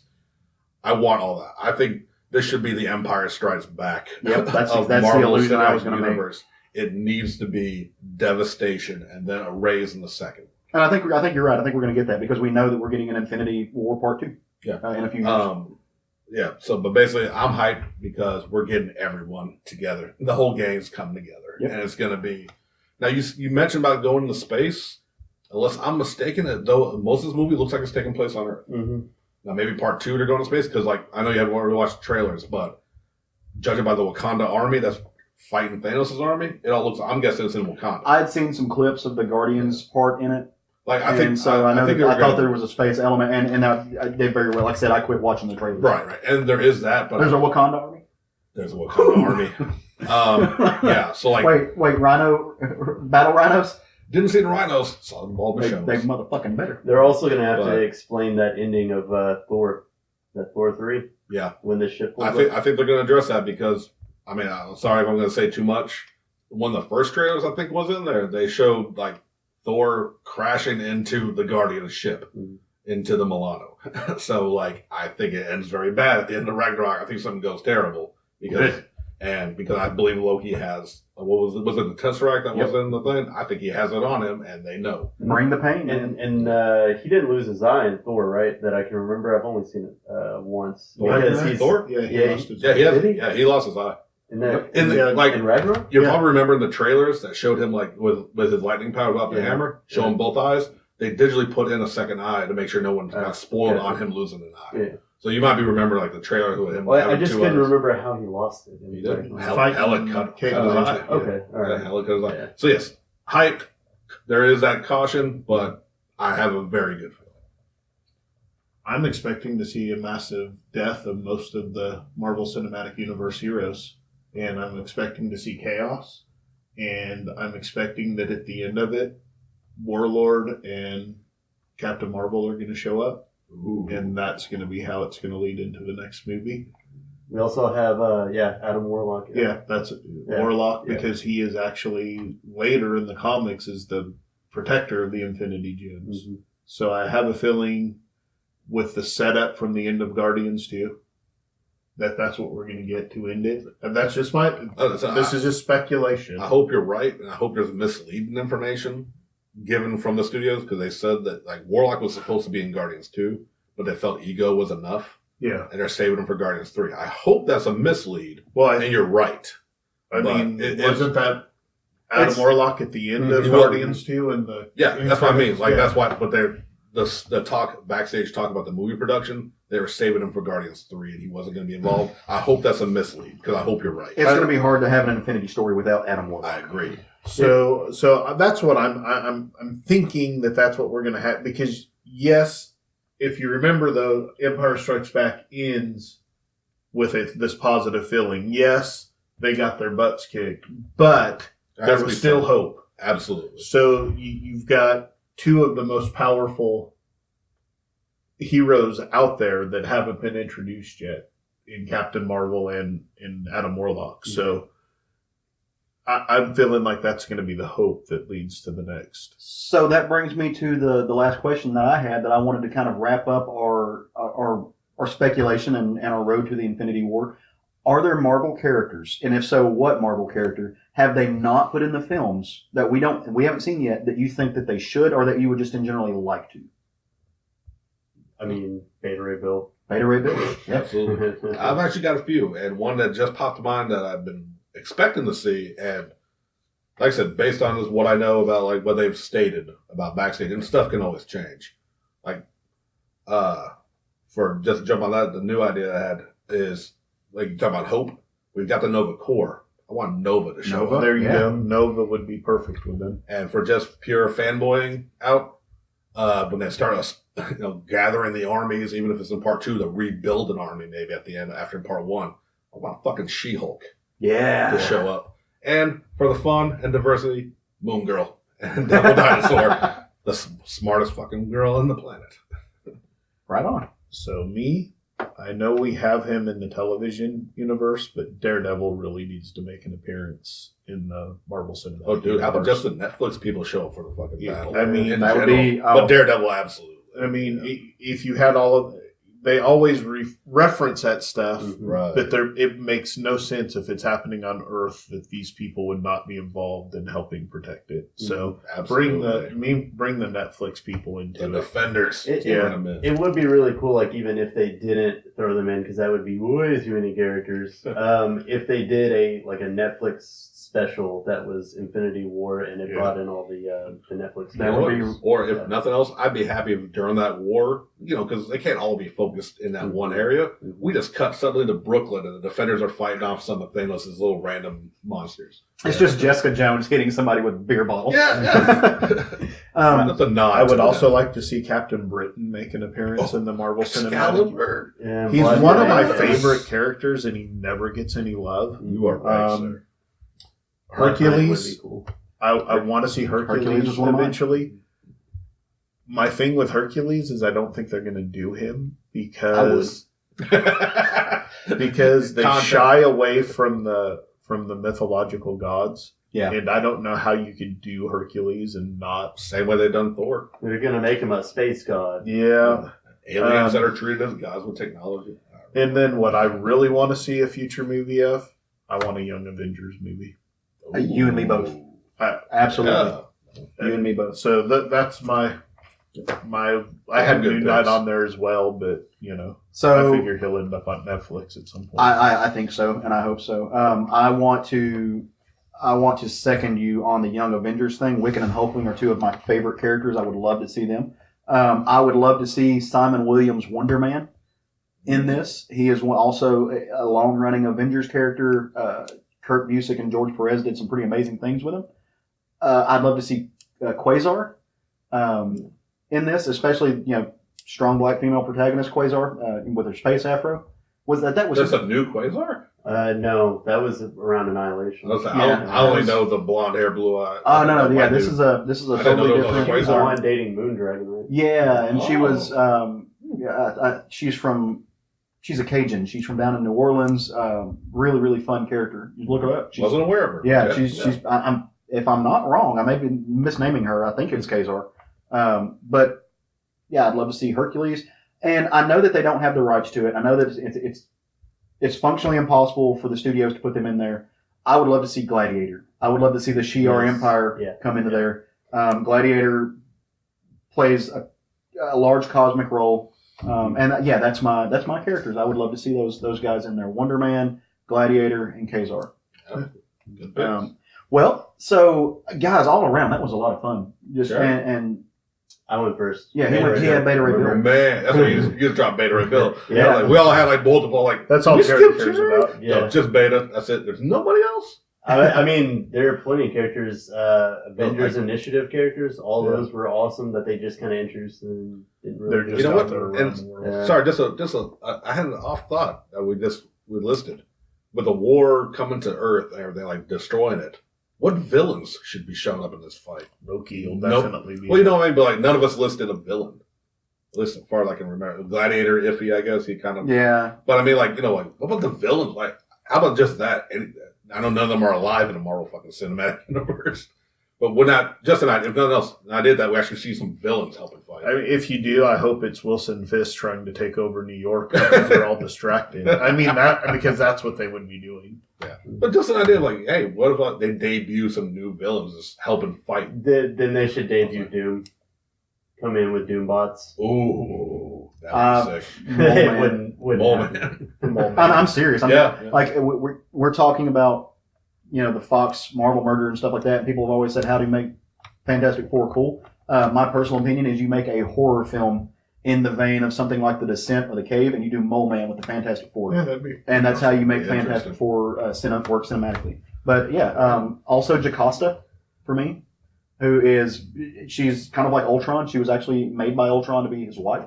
Oh, yeah, okay. And I know that they've mentioned, like, if you're watching Age of Ultron, there is the Jocasta Initiative. Like, you see this little Easter egg in the back where they're talking about Jocasta, so then there's ground for that to happen. Okay. Well, got all around, again, really fun discussion, and I like that we didn't have necessarily a lot of overlap, that we all have different tastes in things. But let's jump out of talking about movies about comics, and let's talk about comics, because there were some major things that happened. I mean, we're coming up on a landmark film. We also just passed a landmark comic. So who wants to talk about comics? Who wants to go first? Honestly, I think you have probably the big topic that a lot of people are thinking about this week.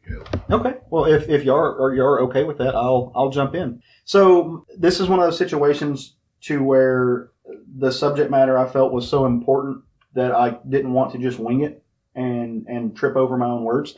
So I actually wrote a review of it that I'm going to be publishing online, and I'll put it up where people can read it if they just want to, just because it helps me articulate what I'm trying to say. Book reports by Caleb. Pretty much, yeah. Because I can get tongue-tied, and I know that about myself. Absolutely.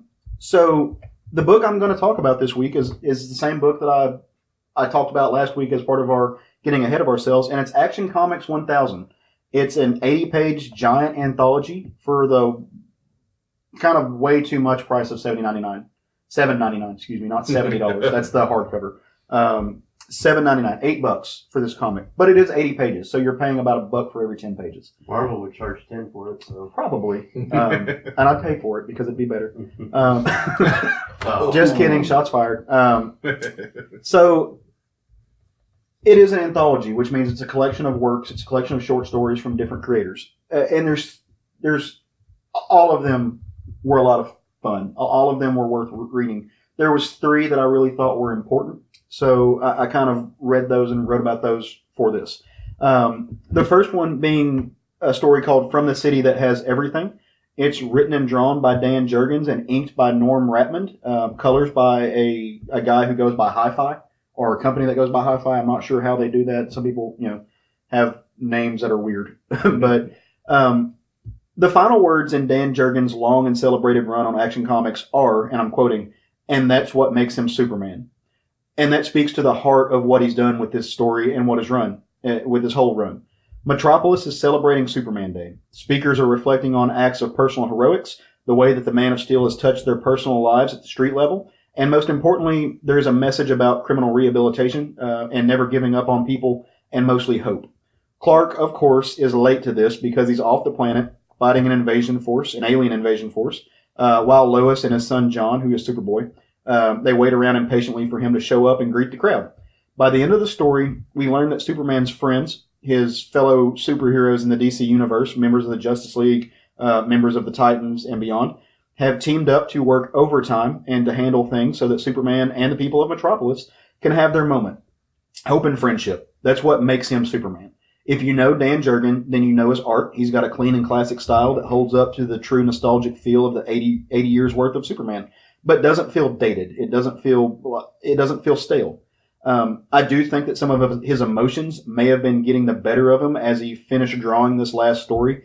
In the final pages, the detail gets a little bit washed out, but to be fair, they're very wide pages. There's a lot to see as you're given crowds of Superman fans wearing paraphernalia, capes, jackets, shirts, pins, earrings. There's also a who's who of heroes coming together to celebrate the Man of Tomorrow. I will say that in looking at this art, I never realized how much I want Dan Jurgens to go back and draw Namor for Marvel. In this issue, he draws Clark's face a little bit narrower, a little bit longer than I remember him ever doing it before, and it has kind of a broody feel because he doesn't want the attention. He just wants to be Superman. He doesn't like the limelight. Speaking of nostalgia, the red shorts are back. These iconic crimson outerwear are pulled from the aesthetic of carnival strongmen of the 1920s and 30s, and they've been missing ever since New 52, much to the chagrin of longtime Superman fans everywhere. This relic of Superman's history is fitting because it leads up to the next story by the creative team, who's been working on the main Superman title, Peter J. Tomasi and Patrick Gleason. They've been doing incredible work. It's not a book I've been on, but people who are Superman fans have absolutely adored this run. Clark is battling Vandal Savage, or better yet known as the immortal Vandal Savage, as he likes to go by, who's caught the Man of Steel in a time trap, attempting to banish Clark inside his own history.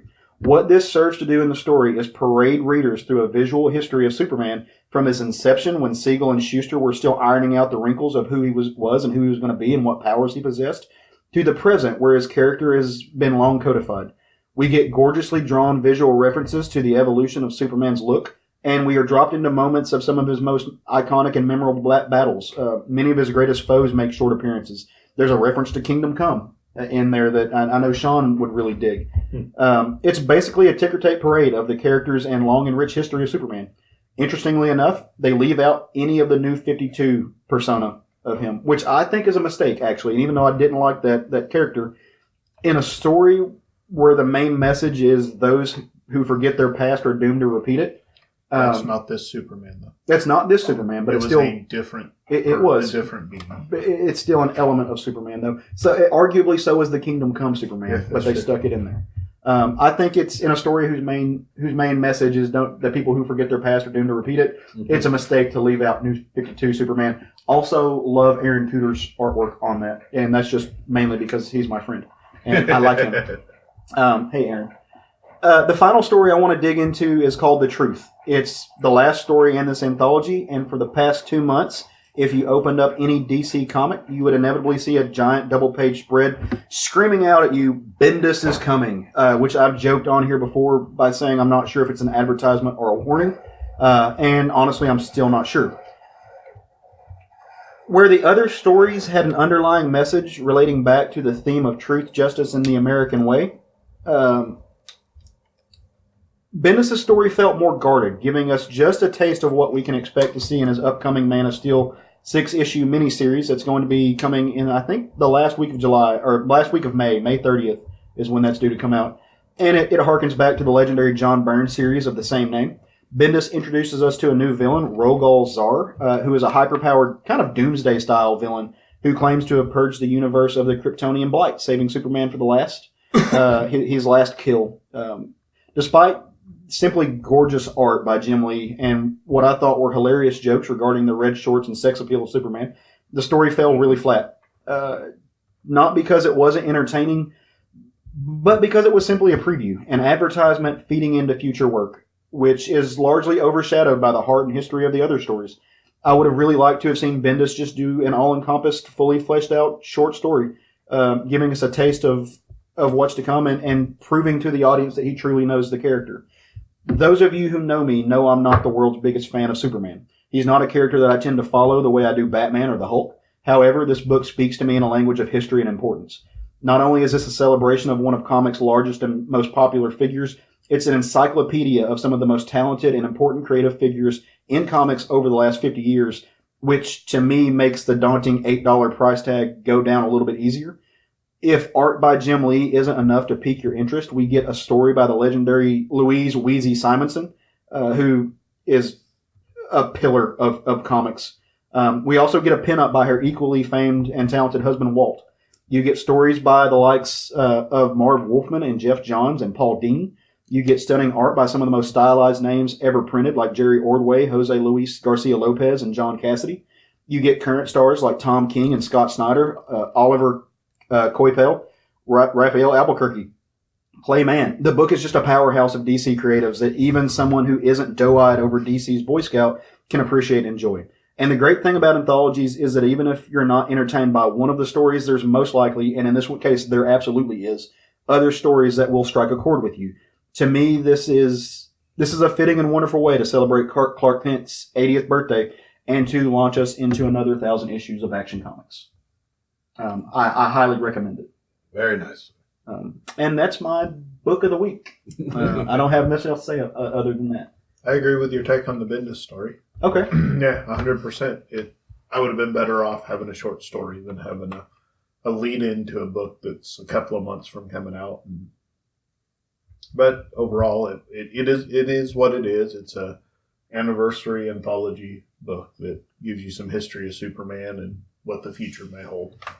I think I'm going to start writing my reviews because even though it felt longer, I think it took up less time than my normal babbling did, which I'm sure the listeners out there will appreciate. My book of the week is Nightwing number 43, published, of course, by DC with Michael Morrissey writing it.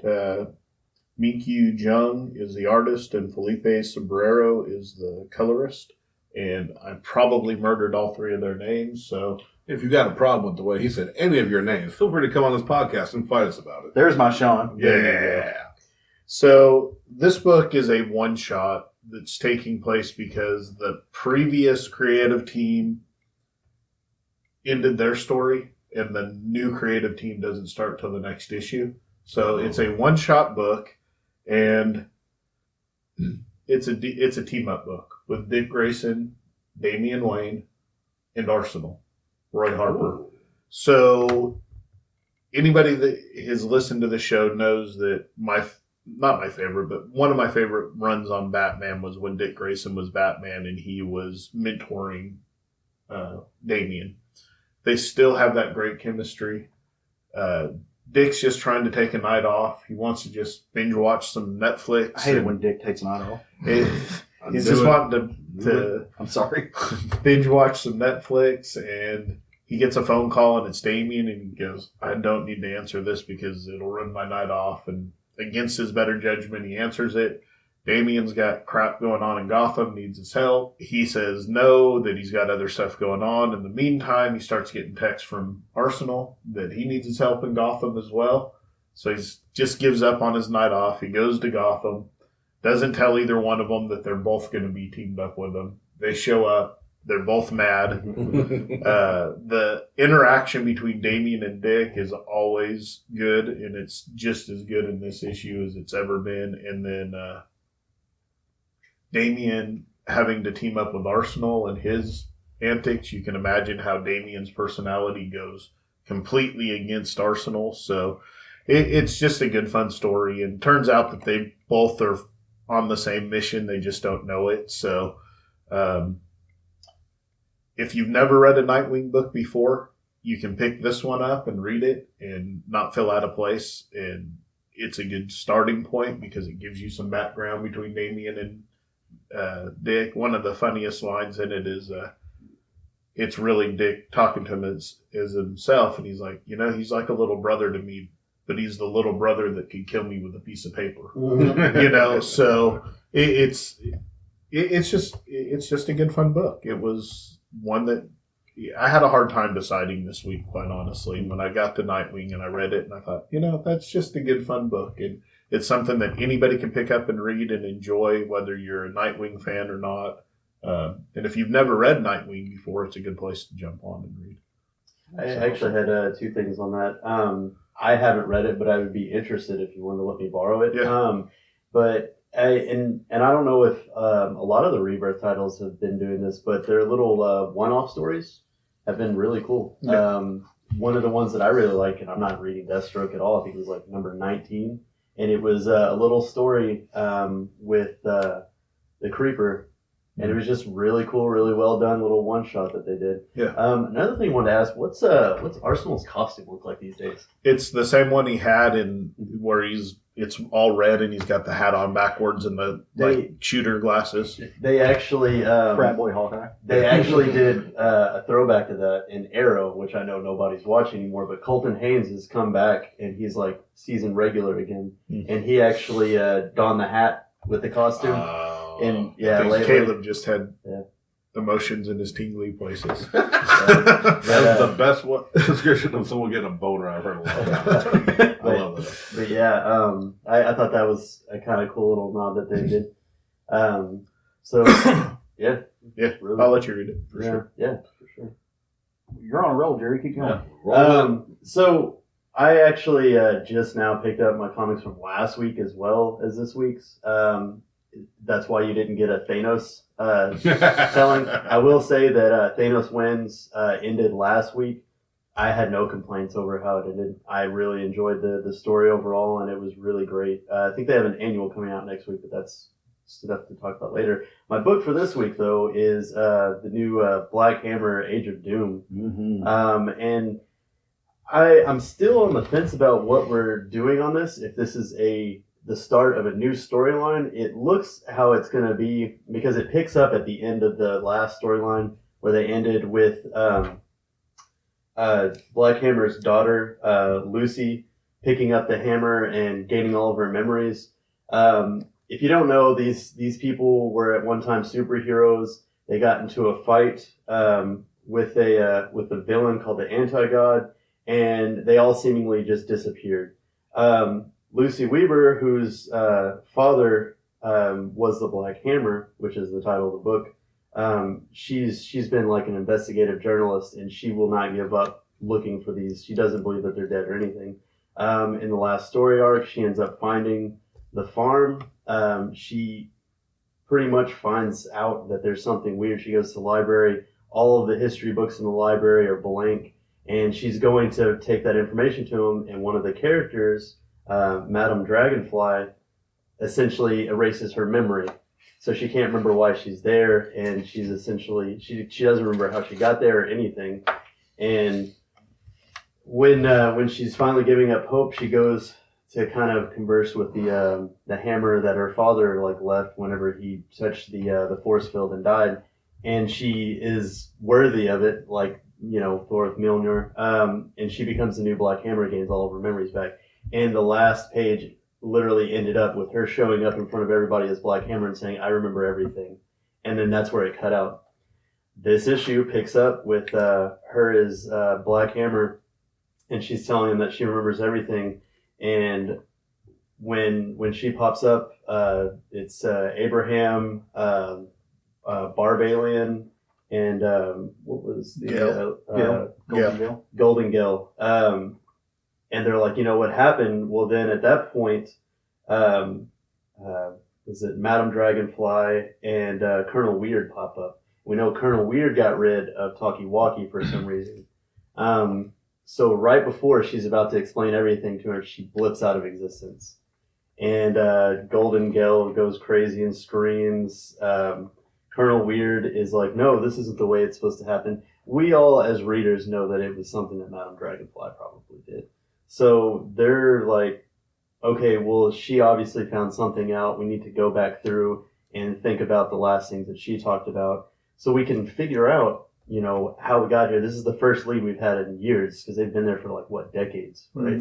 Mm-hmm. So as they go to sit down, it cuts over and you see Lucy, and she's in this strange house, this kind of dilapidated place. She wakes up on the floor and she's looking around, and she goes to this door, and it leads right into this pub. And there's this bald man with a goatee and a lot of tattoos on.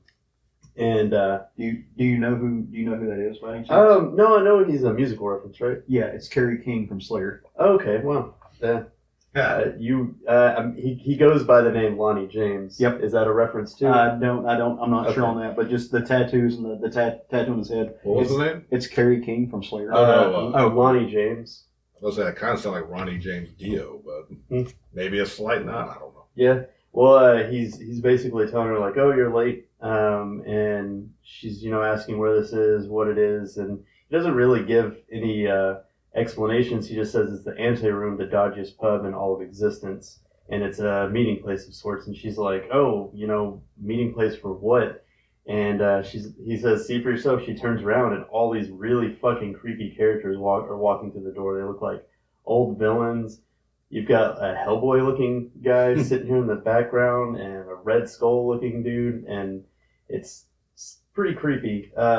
They shoot back over to the team still stuck on the farm, talking about what happened. This is the first time, apparently, Madame Dragonfly has come into the house, and I feel like she's just trying to keep tabs on them, make sure they don't find out too much, because we've seen in the past that it's pretty much known that she has created this pocket existence, and she's manipulating the characters in it and in control of all of the, I guess you could call them NPCs that live in the town.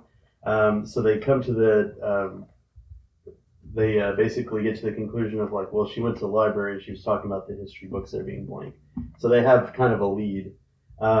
We shoot back over to the antechamber, the pub, and there's another musical reference, Ramones. Ramones. Yeah, Good job. I only saw your post. I wouldn't have known otherwise. That's real. There's Undead Ramones are about to play a song, and everybody's gathering around. Lucy's trying to leave, and there's a doorman, and he just like lets her go, and she walks out, and it's the house, and she's basically going around in a circle, and ends up circling right back into the pub. So now the general consensus is she in hell? Is she in purgatory? What's going on here? Or in her own pocket dimension. Yeah, and it seems like maybe this is some kind of crazy pocket dimension with all these villains, and it's pretty crazy. In the next issue, they say that as new Black Hammer, Lucy Weaver fights her way out of this gritty new dimension. She finds herself caught in hell itself and up against trickster demons, Satan, and a bizarre emo god. So it sounds like it's the start of another one of their mini-series. I think it's going to be a mini-series for her, Mhm. and it just is tying into the other main series, and then it'll continue their story in the main series. It was her in the mini-series for Charlotte Frankenstein, too, right? Yep. Yeah, okay. I thought so. I thought that was going to lead up to how she ended up getting there, but it didn't. Another thing that I thought was kind of funny, and I don't know if they did this to do a jab at Marvel, but they referred to her as the all-new Black Hammer in the synopsis to catch us up. And I thought that was kind of funny. That's hilarious. But no, it was a really great book. You got your regular team on it. Jeff Lemire, Dean Ormston, Dave Stewart on colors, Todd Klein on letters. And then Dean Ormston with Dave Stewart on the standard cover, and the variant cover, Scotty Young and Dave Stewart. Did you get the variant cover for this? I was about to say, I'd like to see it. I just think It's got a young cover. Yeah. I think Awesome. But yeah, it was a really great book. I actually got caught up in it, and I got caught up in Dr. Star. Yeah, Dr. Star's good too. And yeah, it's been a really good book. Dean Ormston and Dave Stewart together as a team, they're a gift to comics. Yeah. They really are. Just wow. It has some really, really beautiful pages, especially the ones with all of the colorful villains and everything. The background was really cool. But yeah, you can't go wrong with Black Hammer. You can't go wrong with that cast of creative team. You really can't. You can't go wrong with much that Jeff Lemire does. But I'm glad you enjoyed that, man. That's awesome. Great thing. All right. Well, my book this week, no surprise to anyone who's listened to past episodes. No. Tom King's Batman. Sean's book. Is Batman issue 45. Brought to you by the phenomenal team. Written by Tom King.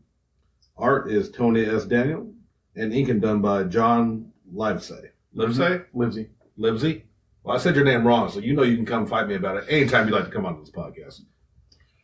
It's called The Gift. It's the start of a new miniseries. It's taking place right after the wedding of Batman and Catwoman. And it opens up with Green Lantern, who, best of my memory, have not been seen in this. Which Green Lantern? Hal Jordan. Okay. Green Lantern. I feel like that's a valid question. That you are right. As a Green Lantern fan, I forget there's 47 of them. I'm sorry, DC likes 52 of them. I would not be surprised. As far as I'm aware of, that's my memory of reading these. We haven't seen Lantern in these Batman Tom King books. No, not yet. Interesting opening of talking about how, the ring protects him and kind of, protects him from harm. But he wonders if there's enough willpower. Can he hurt himself? And nobody has more willpower than Hal Jordan. And he puts the ring to his head and blows out his brains with his ring. Jesus! To which we see Booster fucking Gold, who, as anyone, and even my minor knowledge of Booster Gold knows, he generally fucks things up. And that is Booster Gold staring at Green Lantern blowing his own brain out with his ring because he had enough willpower to go through his own defenses. Tom Kane, I fucking love you. with Hal Jordan's brain and blood on his face. It's kind of funny. Do you guys remember the Justice League Unlimited episode that starred Booster Gold and everybody kept calling him Green Lantern? Yes, yeah, it was fucking great. We turned out, you kind of see it pan out from Booster Gold's reaction, which was kind of like, that was intense and kind of awesome. And the only way Booster Gold can react to things. To see him flying around a dystopian looking, a burning city, really. And talking with his robot companion, Skeets. I was going to ask if Skeets made an appearance Skeets in this. is in there. And they're trying to find Batman. I said, this is absolutely no context from the last issue. It jumps straight into this. Like I said, it kind of goes in, you see in the world, they're trying to find Batman, they go to a bat signal that's broken. So we already know something's off about this world. Or what's going on in the city right now. Fortunately, Skeets at a certain angle looks close enough to a bat signal. He hits a light on it to make his own kind of makeshift bat signal, to where Booster Gold promptly gets shot in the back twice. As revealed by Skeets to tell him, a very armed with guns Batman, who is extremely pissed off at him. You look confused, as well you should be. Fortunately, his armor protected Booster Gold from said thing. Yeah, I just don't like it. I don't like it when Batman has guns, so I hope there's a twist. Well, to this. there is. Okay. Let me finish my I'm story sorry, time I'm sorry. interrupting Which Caleb. one at the beginning of this book made you think that it wasn't a twist? And they're, like I said, as he's explained, like they're trying to find Batman. Booster Gold says like he's looking for Batman, so he got him a gift. And that's the title of this miniseries, called The Gift. Right. That's all I say. Cut to, this, I believe is a commercial about basically armored tires for these random jokers that are going around to stealing people. Jokers are now a plague. There's a lot of them. These are electric shock tires that will stop them from stealing your tires. Brought to you by Jason Todd. Wow. Who is selling these. That's hilarious. Dick Grayson was the Batman too, by the way. I was getting to that Oh. reveal. That's later. That was back there. No, they don't say that. Oh, okay. I'm sorry. We're going to argue about this so you can edit later. I was actually going to ask. That's what I was looking for, but I don't think they revealed it quite yet. Okay. Sorry. Because most future Batman end up being Damian Wayne. But yeah. But basically, yeah, we will jump to that where they like Skeets does a facial recognition, so that's not Bruce Wayne. That's Dick Grayson. Which to me brings up an amazing point. That if Bruce Wayne never trained and raised Dick Grayson after his parents get murdered, I'm assuming in this, if we can't tell now, we're in an alternate reality. Right, yeah. Dick Grayson would have just gone batshit, would have been had the same darkness that Bruce Wayne's constantly worried about. I think that's a very interesting point they're making right here. Without saying it out, because they don't say that flat out, because he wasn't trained. It was just, that's a good point, because Dick Grayson was an angry kid after his parents got murdered. Yeah, he'd be Batman without the moral brackets. Exactly, and this is a gun-toting Batman, a Thomas Wayne, in this alternate kind of future. But it is revealed that after a facial recognition, it's Dick Grayson as Batman. They go through some trouble, they go through some fights. We have a very weird page that I'm not getting. Craig, do you have any insight into who this is? That's Duke. That's the signal. The signal. And something's happened to him and his head's all cut open. He's been lobotomized or something. I know the signal, but I don't know the signal. Yeah. Okay, so I've got to know that. So it's another one of the Robins that's out there being destroyed because he didn't have Bruce Wayne. Okay. That hits even a little more than what's going on. Cut to a nice banquet gala. You see Bruce Wayne is dancing with an older lady that he's saying, of course, I have to dance with the prettiest woman here. Booster Gold busts into that whole arena.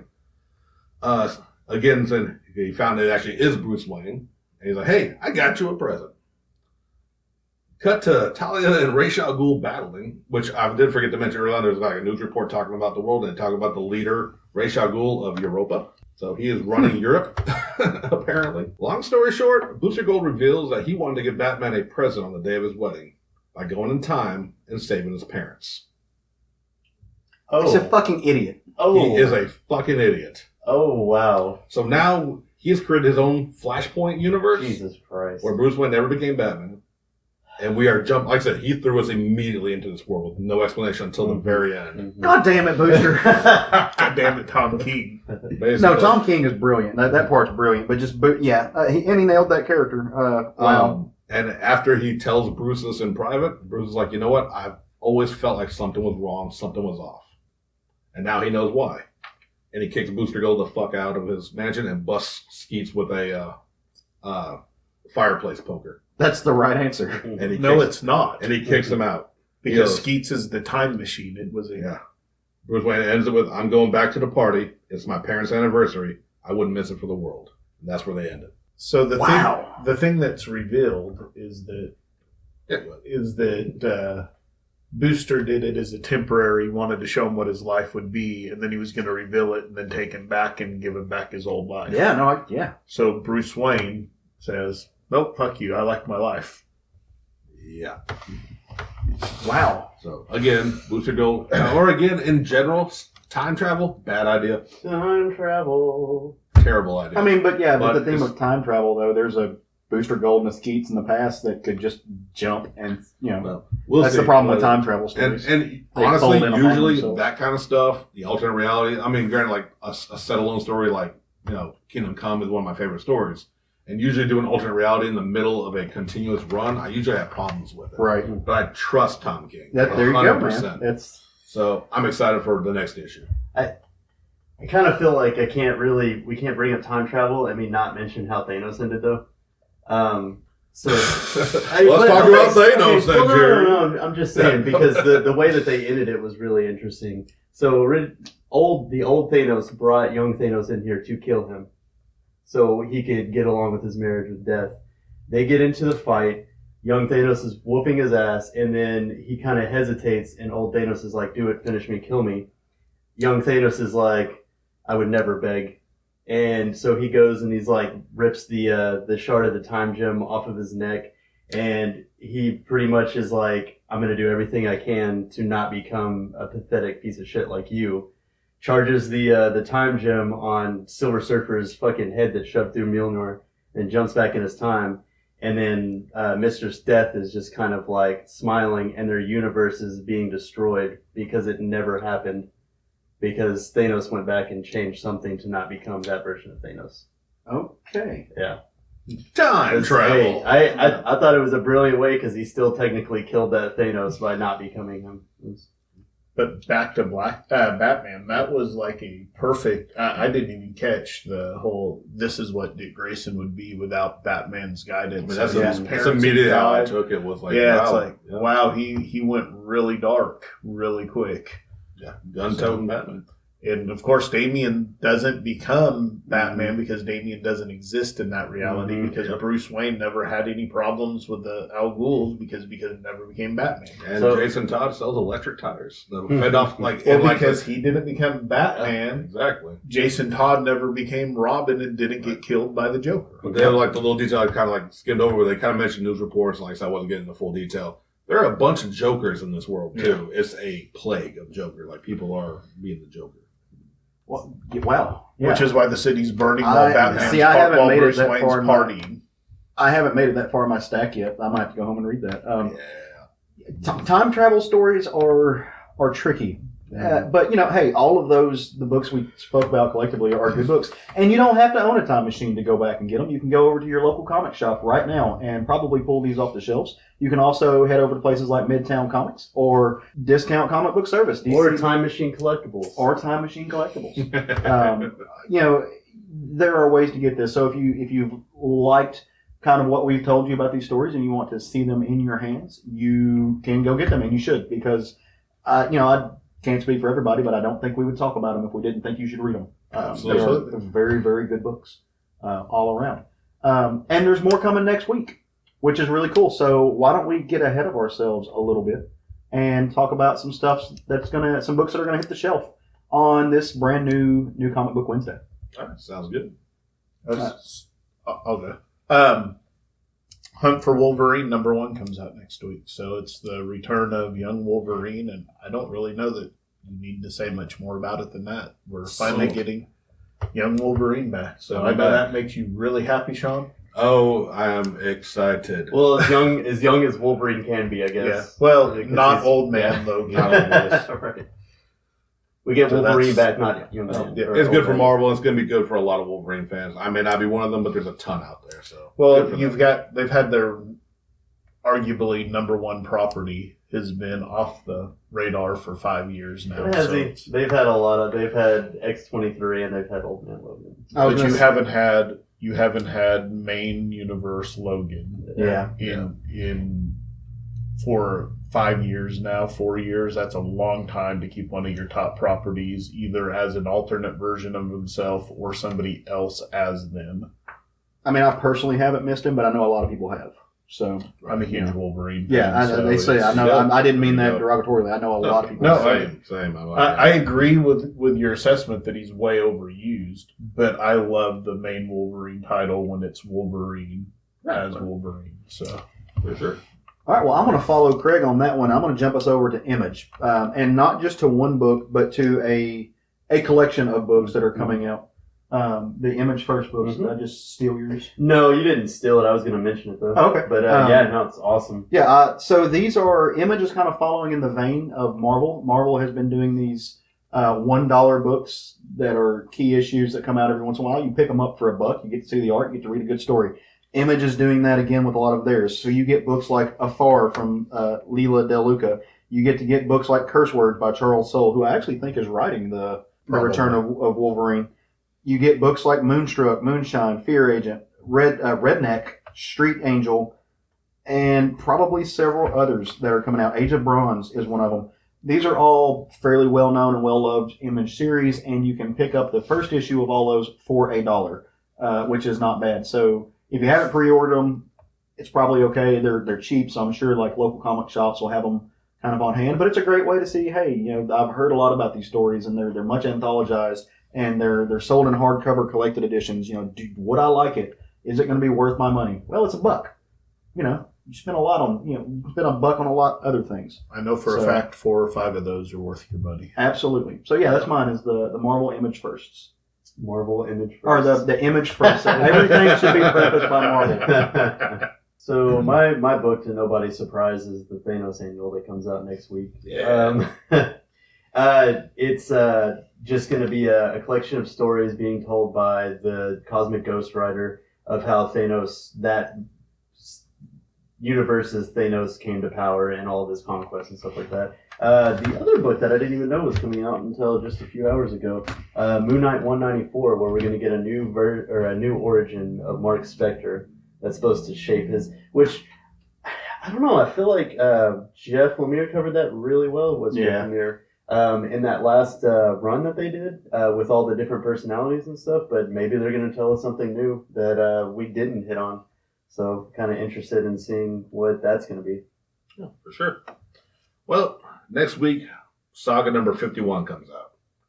I want to talk about Savage Dragon Volume 2, number 233 instead. Don't You shake guys your have head. such a wide range of comics. Hey, Thanos is almost over. Then I get to talk about Cosmic Ghost Rider. Look, the new Savage Dragon issue comes out next week, and of course I'm excited about it. So the reality show continues on about Malcolm Dragon's ever-growing family debuts, and impending doom is just around the corner. And for the ones who were complaining about him growing a weird beard over the last few chapters, don't worry, the cover of the issue has him with shaving cream over his face, his lovely wife sitting on his shoulder saying bald is beautiful, and shaving cream on her crotch. Well, there you go. Classy as always. Just pure class. Well, head out to your local comic shops or get online and order those books. We may or may not talk about them on the next episode. Guys, do we have any other business that we need to attend to? I think we hit it all up. All right, well, let's bring this thing home. Hey, guys, if you have liked what you heard, and as always, we hope you have, please go on iTunes and leave us a rating and a review. It lets us know how we're doing. It also Let's iTunes algorithms jump in and do their thing and help us reach out and talk to more people. You can as always, find us on the social media of your choice, be it Twitter or Instagram or Facebook. We have a great Facebook page going where we post links to articles and we chit chat and we just talk about things. It's a lot of fun. Southern Fried Geekery podcast on Facebook. And if you have any questions, comments, concerns, any thoughts, any ideas, any things you want us to talk about, send us an email at southernfriedgeekery@gmail.com.